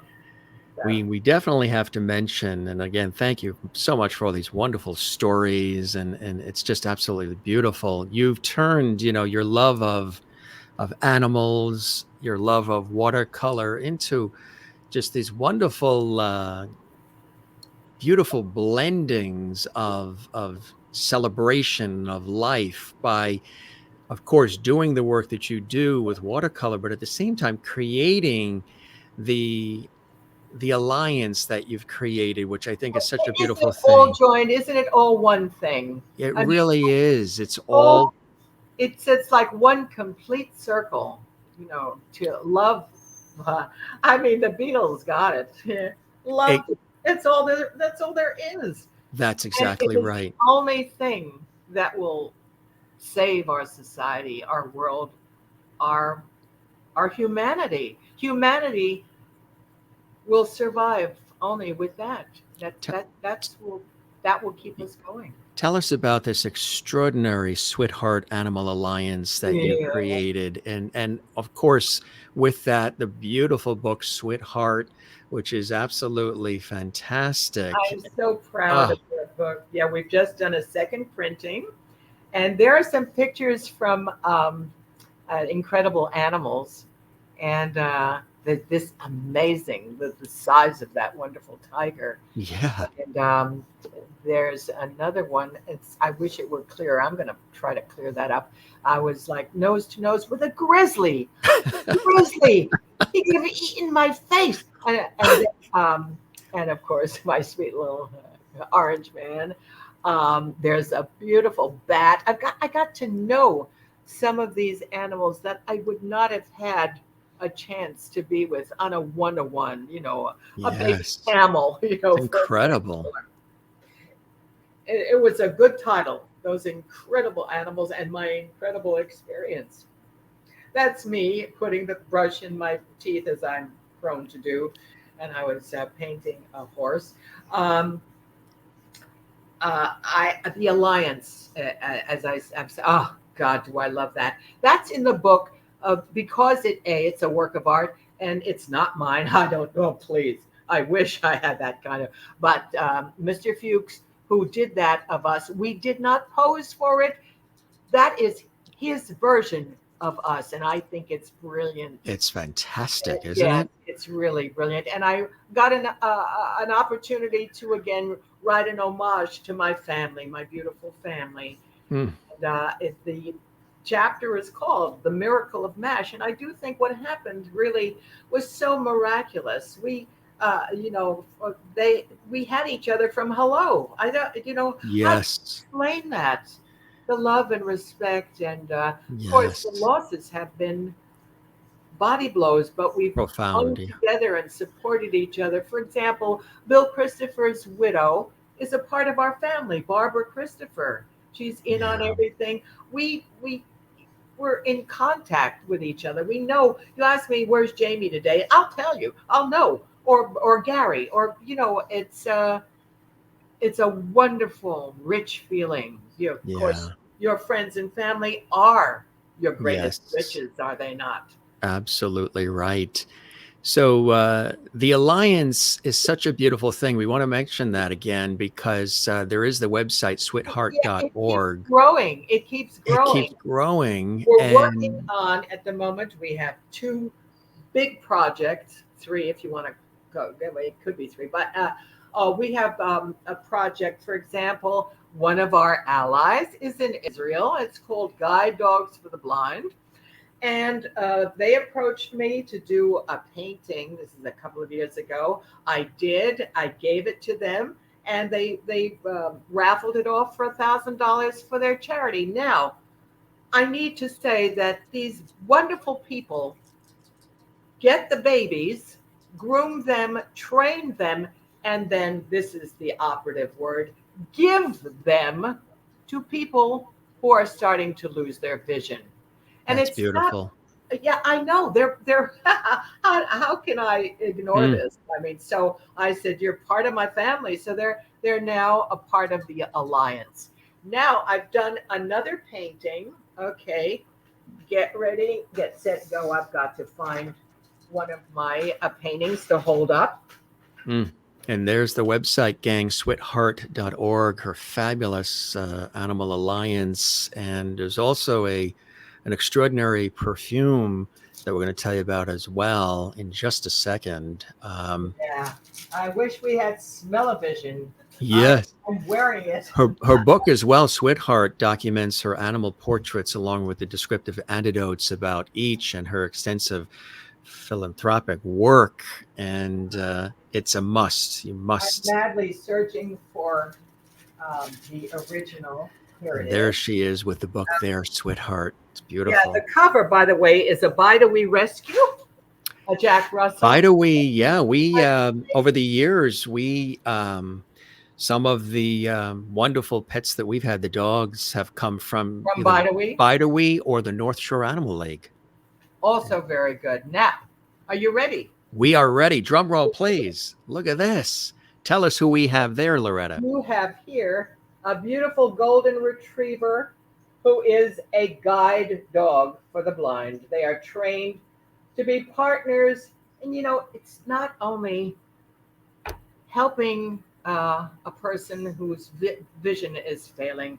It's not only getting them across the street or something. It gives them themselves, their confidence. They're not alone. It gives them independence. They've got their partner, and it's a real God-given gift, you know. So this is one of the paintings that I wanted you to see. We are going to use them at 2 fundraisers. We have a beautiful, caring lady who lives.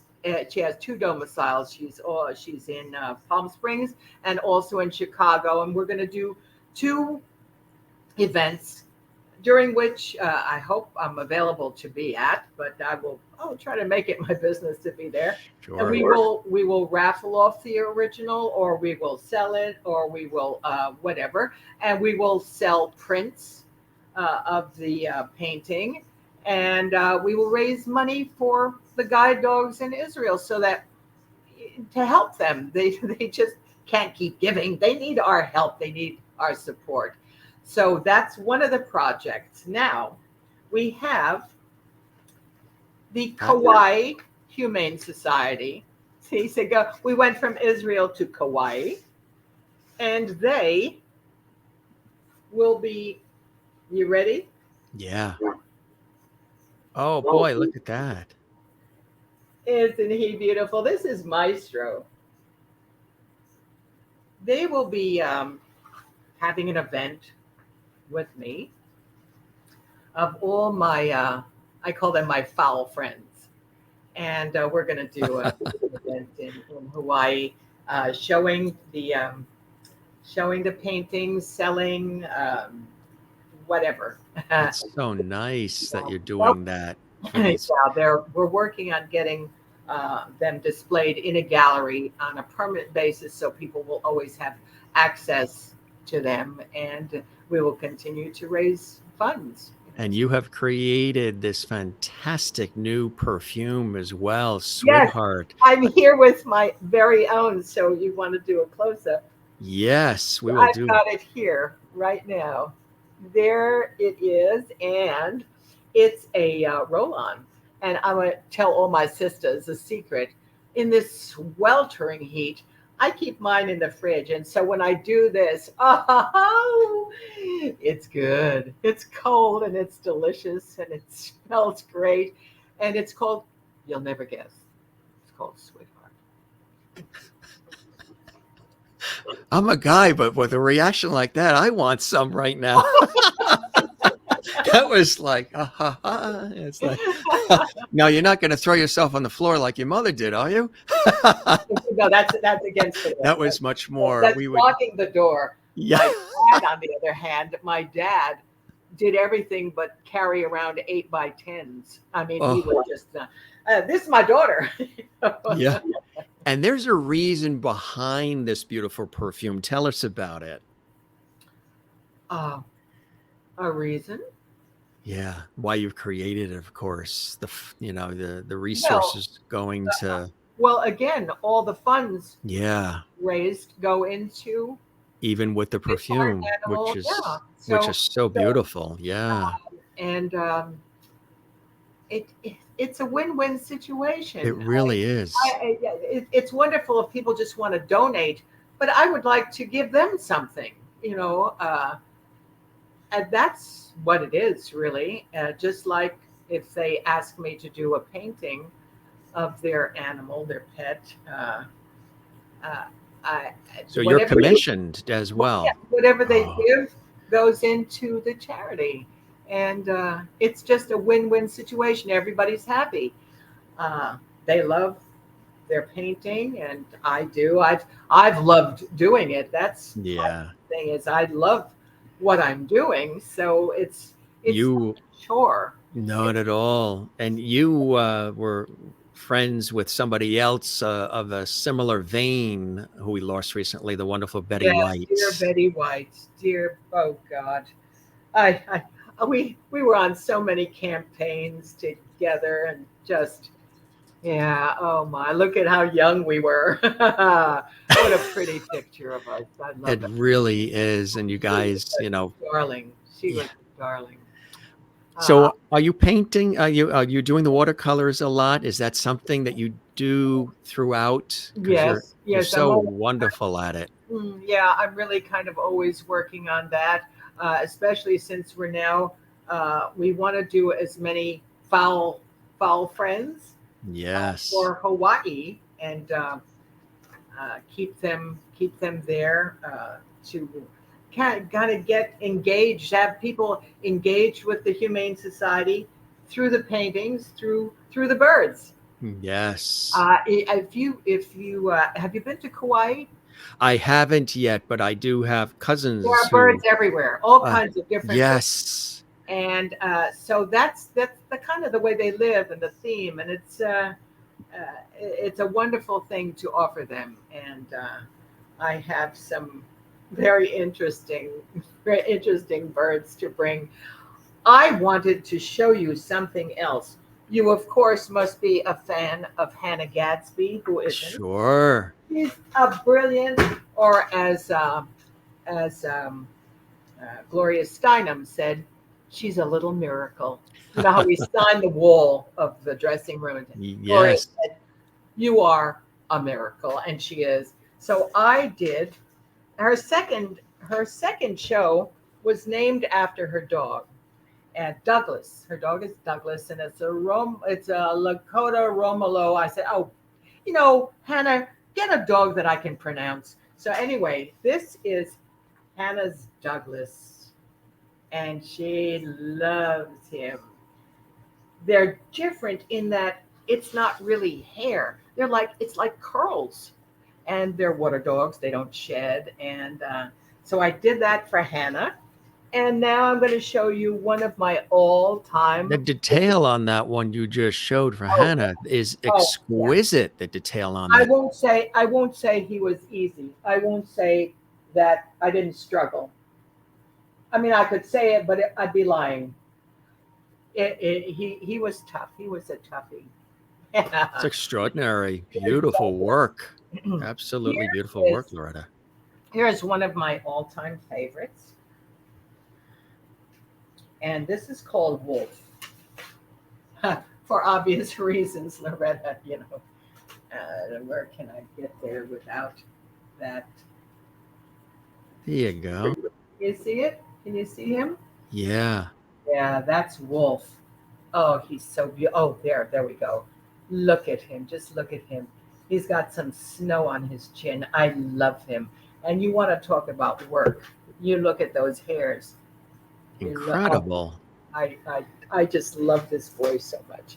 But If this whole acting career doesn't pan out for you, you could always probably, or you could probably always audition to be one of the models on The Price is Right. you're right. It's good to have a second career. Always have that backup, right? Yeah, yeah. Or I can continue to do some new perfumes or Is there a male fragrance you that's in the know, you're the, offing? you're the second person I've been interviewed I would by. imagine. Yeah, Yeah, I would imagine I that would said, be what about something. us guys? Sure, yeah. Yeah, yeah, that's in the works. Absolutely. That would be terrific, huh? That would be Yes, really yes, terrific.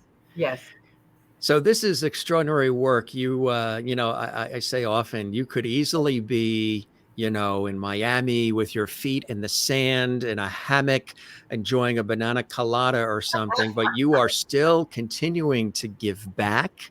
You love what you do. You go to a lot of the events with fans who love MASH and love all of Loretta's additional work, known most notably, of course, for MASH, but you've from theater and stage, film, television, you've done it all, continue to do. And of course, this extraordinary career as an artist, a humanitarian, Honestly, it's that animal would be very welfare. difficult It's for me to sit on a hammock or sit in the sand. Or first of all, I don't do sun. I don't do sun. But even in the shade at the beach, I have trouble doing nothing. That doesn't mean I can't relax. I know how to relax. Ooh, uh, I love my bed, and I yeah, sleep with yeah. my little furry babies. Um, I I just feel I have so much to do. That Yeah. sounds crazy. Well, everything you do is either entertaining others, inspiring others, making us think, making us participate in life. When you look at the body of work in this extraordinary career all these years, these opportunities that you've been afforded and that you've also created for yourself as well. It wasn't that every door just swung open, hey, come on in. You've had to work hard, blood, sweat, and tears to make it happen and keep it going. All of it is tied so beautifully together because there are things that really have spoken to you, but also speak to other people on a very deep, caring, life-changing way, which I think is fantastic. Whether it's MASH or anything else, you've been able to surround yourself with these projects and these people that allow you to shine and show the essence of who Loretta is as a person, like with Sweetheart and all these wonderful things that you're doing. I think it's fantastic, Loretta. Thank you. That's very kind. And I just, I'm just doing me. I mean, You're doing Loretta. yeah, this is what I do. This is how I am and what I do. It's what I care about. My focus has been not on the male perfume, but on the rubies and emeralds and my little. Yes, you were showing us that. So right now that's here, so I can now focus on maybe the male version of Sweetheart. But there's always something that you can do to help. There's always something, Yes. and that's what I'm all about: digging around, finding that something that I can, on my book, Angela Lansbury, Ange said, "How wonderful of you to take your talent and do such good with it." And I think that's what it's all about. That's it, I'm gifted. I have the ability to do this. I painted that, and it's on the cover of a book that's selling, making money to go into a charity. That's going full circle. It's doing something. Yes. And Yes. and what did it take from me? I just had a lot of fun. I mean, Right. Right. so Yes. I want to spread that as a message and joy, and it can be done. You just do it.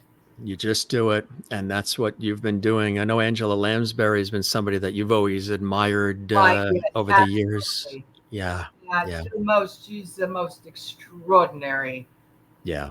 person, but the talent, the Yeah. actress, oh my gosh, she can do anything, and she has, Yes. just totally brill. I Yeah. don't think I talked about her enough, but for example, I was rehearsing Gooch, and she was doing Mame at the Winter Garden, and Gene Sachs, who was directing, had directed her in the original production, told us all, anytime you want to go over to watch the show at the Winter Garden, do, because the blocking is basically going to be the same. So it's kind of uh, going to school. After you're rehearsing, you can go and reinforce what you did at rehearsal today by watching the cast and the blocking.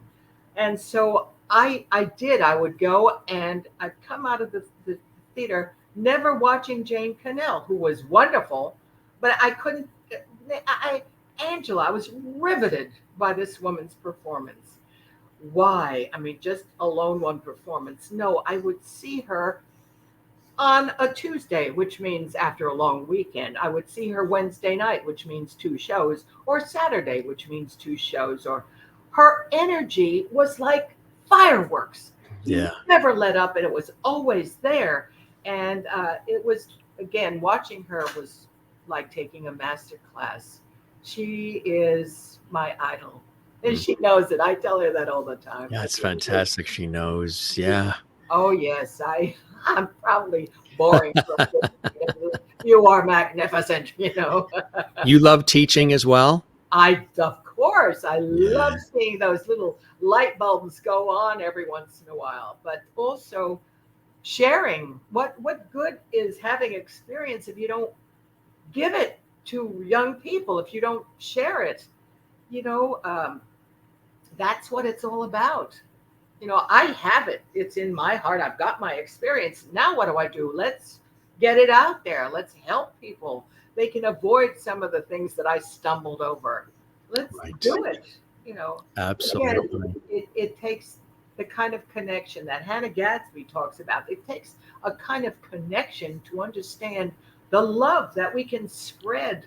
I mean, if we could do that as a society, a world class society, we wouldn't be having situations in the Ukraine. We wouldn't be having Afghanistan. We wouldn't be wasting our time talking about war solving problems.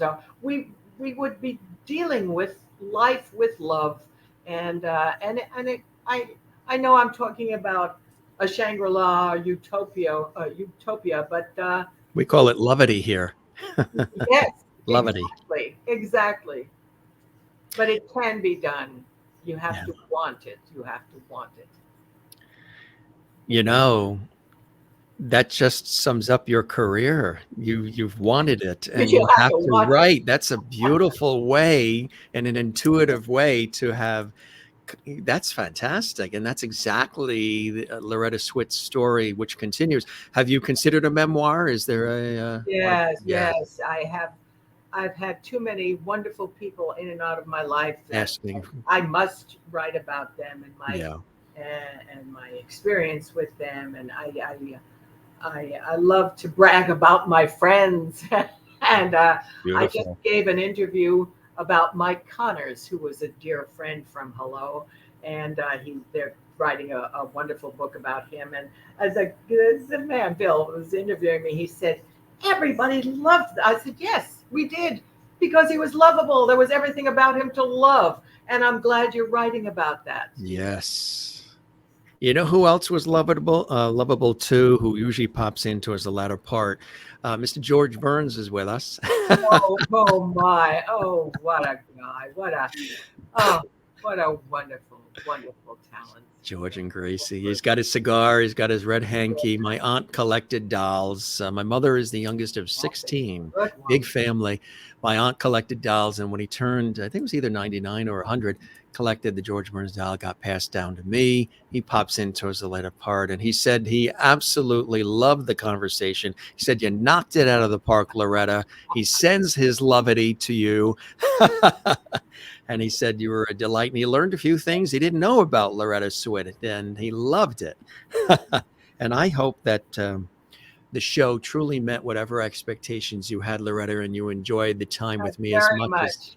Uh, I enjoyed it so very much, and thank you for all that the beautiful thoughts you have about me, and thank you for talking about all these important things. The animals and the charity and what we're doing about it, and thank you so much. The more people we engage, the more people will care. I think. You know. Absolutely. We will keep the porch light on for you. I wish you Thank you. nothing but continued blessings and joys in your life. And before we wrap, what are some of the blessings and joys in your life that keep you going and wanting to stay creative and connected with all of us? My whole life is a blessing. I've been blessed inordinately. Everything I everything I'm living through is a blessing.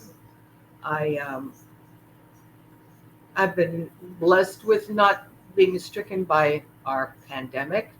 I I've been saving animals. We just placed this little I forget the little white. And my girlfriend called me and she rescued this lovely I can't remember the breed, but she sent me a picture, and we've already found a home for him. Everybody can do anything to help, and if you're too busy, I'd say, what are you busy with? You can't go out in this weather; it's too hot. What you could do is get online and see if you can volunteer at a shelter, maybe walk a dog or I don't know. And then there's always something. I'll Something. meet people who say, "What can I do?" Oh my, Yeah.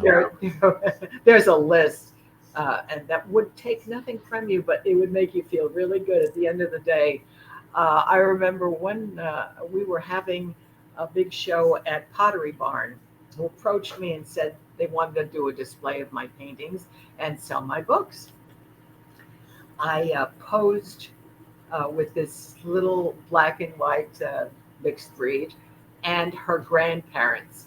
Turns out her mother was in the hospital, cancer survivor, and the grandparents came and we took pictures, and it was just a lovely experience. So I was walking back with Ange, and I said, "Somebody's going to say, so what'd you do today?" And I said, "I made a lot of people happy. Mm, I made a lot of people happy. What did you do?" right. That's beautiful. That's beautiful. You've been doing that for a long time, Loretta Talk Swit. you know what? Talk about cameos. What Yes. a wonderful thing to reach out on camera, on a video, and say, "Happy birthday." How old you get out? You're not. When did that happen? Or That's whatever. right. And have a one-on-one with somebody who thinks you've done something special with your life. Yes. And there you are saying, "Hey, so did you. What's your That's birthday?" right. Or, I don't know. It just is Yeah. so meaningful, and it's a part of what you can do to keep that connection going. That's what it's It's all about. very, very important to keep connecting. Well, we will keep the porch light on for you. You are extraordinary, Loretta. Thank you for all the time, the wit, and the wisdom. Congratulations on Thanks. everything. Not only a phenomenal career, but a phenomenal person, a phenomenal lady who really continues to give back. And you're welcome back anytime. We love having you here. Yeah, I'm going to take you up on that. Yes, and we're here in the tri-state area, so you guys, dinner on me if we're in the same area. Love to Okay. treat you guys to dinner We're and writing all of this down. You're committed. write it down. Dinner on Jim, and a very big thank you and a happy birthday to And that one. Yes, dear yes. Ange, my Happy Ange, birthday to her. happy Yes. birthday Day to to her, indeed. Yes, and you guys have a wonderful time. And thank you so very much, Loretta. You truly are a national treasure on many, Thank many different levels. And I hope you enjoyed the time on the Jim Masters Show with me as much as I absolutely have with you, and our viewers have as well. I sure did. God bless. You as well. You take care and be well, Loretta. I will. Bye-bye now. Bye. The incomparable Loretta Swit joining us here on the Jim Masters Show live series, Entertainment Lifestyle Variety Talk Show series. Thank you very much for joining us, everybody. This was spectacular. We really appreciate the time. We appreciate her wit and wisdom, all the phenomenal stories. She had so many fantastic stories that she shared with us. So open, so beautifully, so lovingly, behind the scenes, of course, of MASH. But we didn't just dwell on MASH. We talked about really encompassing a wonderful scope, a full circle scope of her life, her passions, the things that she believes in, of course, the extraordinary people she's had an opportunity to work with, the things that matter to her in life, the things that inspire Loretta Swit. So, what I think is so wonderful, like we say, we do this series sort of like the Dick Cavett, Johnny Carson style, maybe Regis, Jack Parr, warm, conversational, like a television series playing off my TV, radio stage, and film background, where you get a chance to really feel even more deeper connection with myself, with each other, the viewers, because you guys chat with each other, and with our very special guests who come in from Broadway and Hollywood, television, film, music, stage, culinary arts, comedy, sports, inspiration from all around the world. Now, here's somebody who is a treasure, Loretta Swit. You knew her from a lot of different shows and specials and things, but you got a chance to learn a little bit more about the person, being so open and funny, very witty. And we're kindred spirits too, she and I, on so many different levels in terms of the way we think about life and the way you should treat one another and care about one another. We talk about that a lot on this show. We talk about kindness and empathy and inspiration through all this entertainment, through all these conversations, which are poignant, and we always have a good time. Thanks, everybody, for watching. The comments as well coming in. If you would like to continue to comment and share with us how much you enjoyed this episode, feel free to do that on our YouTube channel. This episode and about 730 plus and growing episodes of our series are on our YouTube channel, Jim Masters TV. If you haven't had a chance to subscribe to the channel, we would love it. And if you enjoyed this episode of the Jim Masters Show Live Entertainment Lifestyle Variety Talk Show series, we say give it a thumbs up. There's a little thumbs up icon on our YouTube channel, and leave a comment for us. We really, truly appreciate that.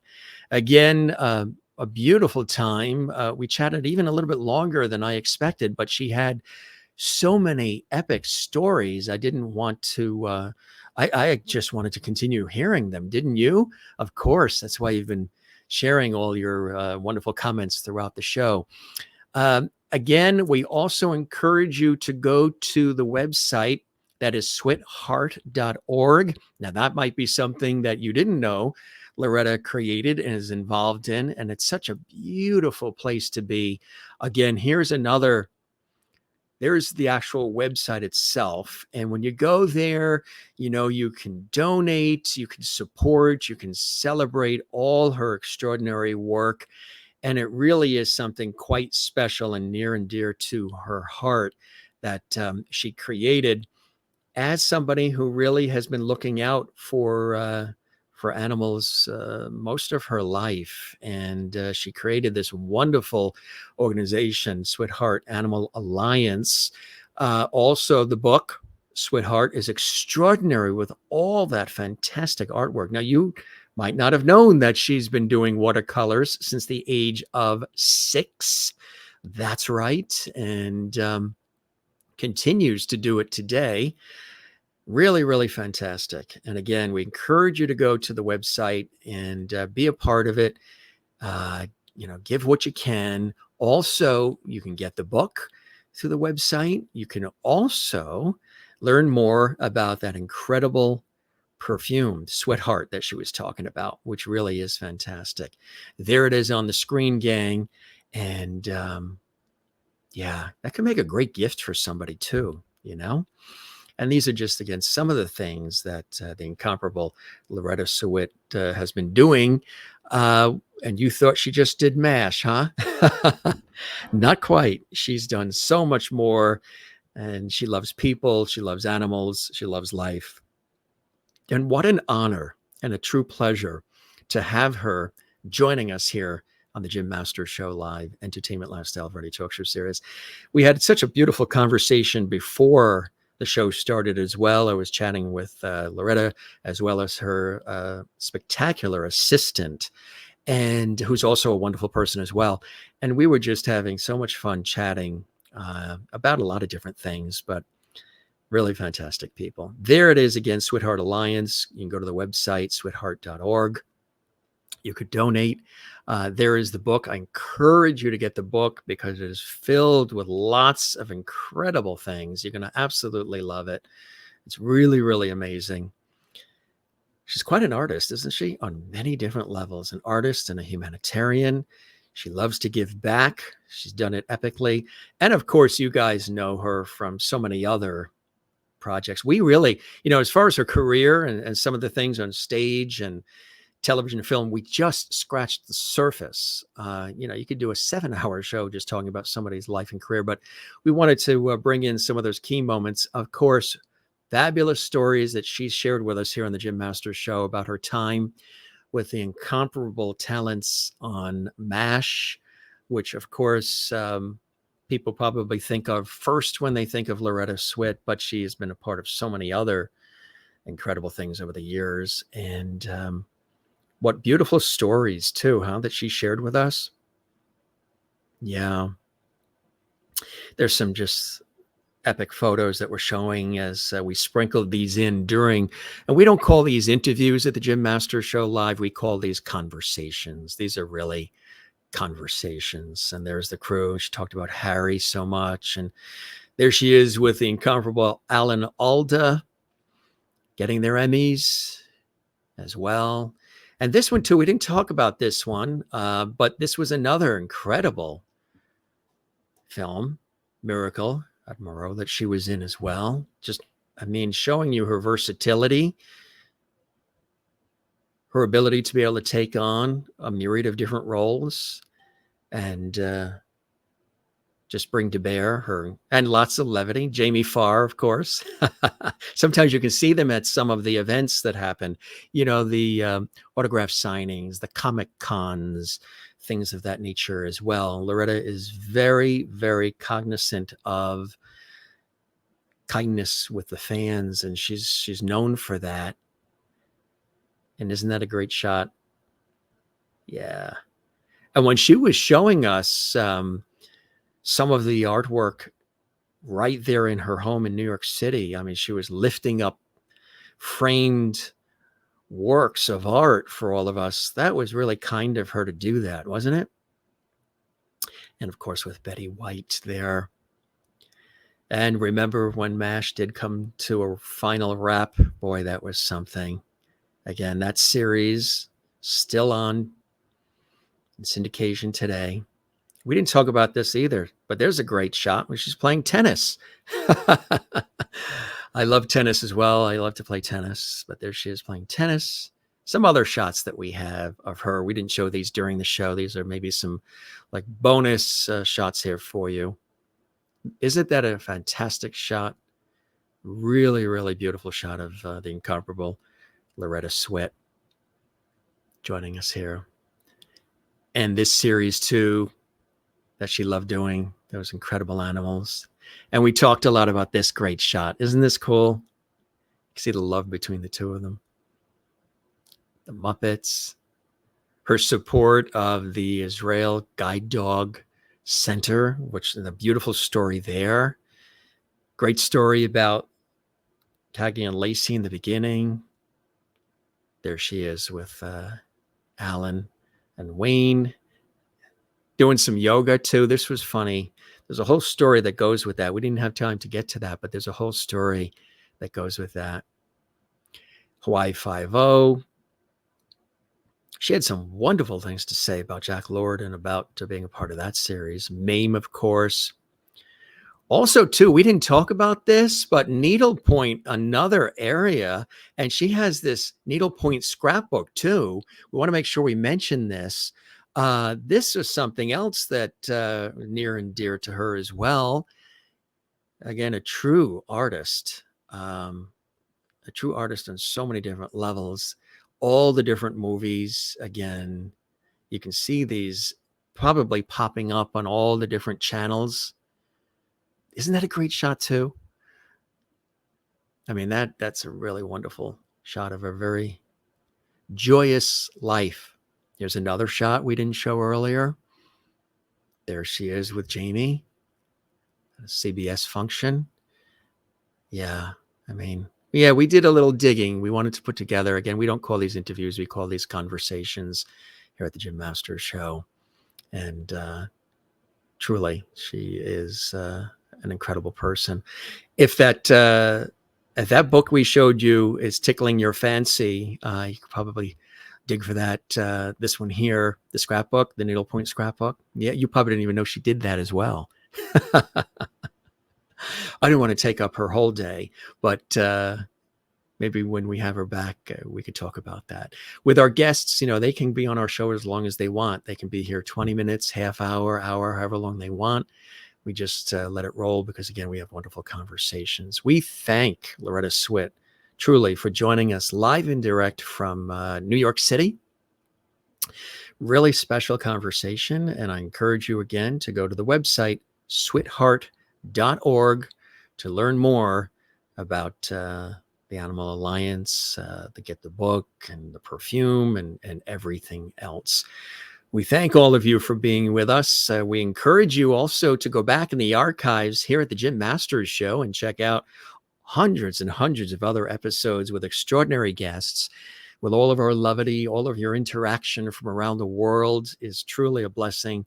And we thank you so very much for all of it, gang. You guys truly are the best, watching literally from all around the world. If this is your first time joining us here at the Jim Masters Show Live series, we welcome you to our Entertainment Lifestyle Variety Talk Show series. We encourage you to subscribe to our YouTube channel. Just click that red button there.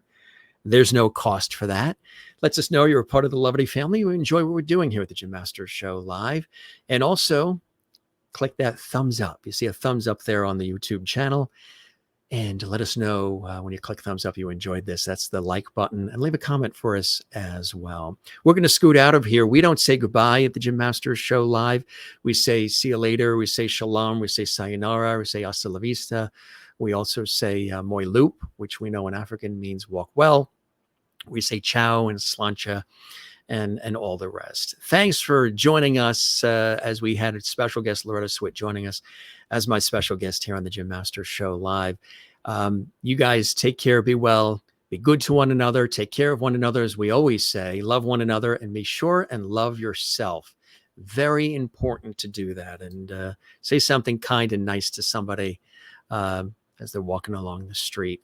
Be well. We'll be back on our next episode here at the Jim Masters Show Live series. We thank you for all of your comments. Thank you for being with us here on the show. And spread the word about the Jim Masters Show Live. It really means the world to us when you do that. For all of us here, thanks for joining us in this episode. We love you all. Take care and be well. And thanks for joining us on the Jim Masters Show Live. Cheers.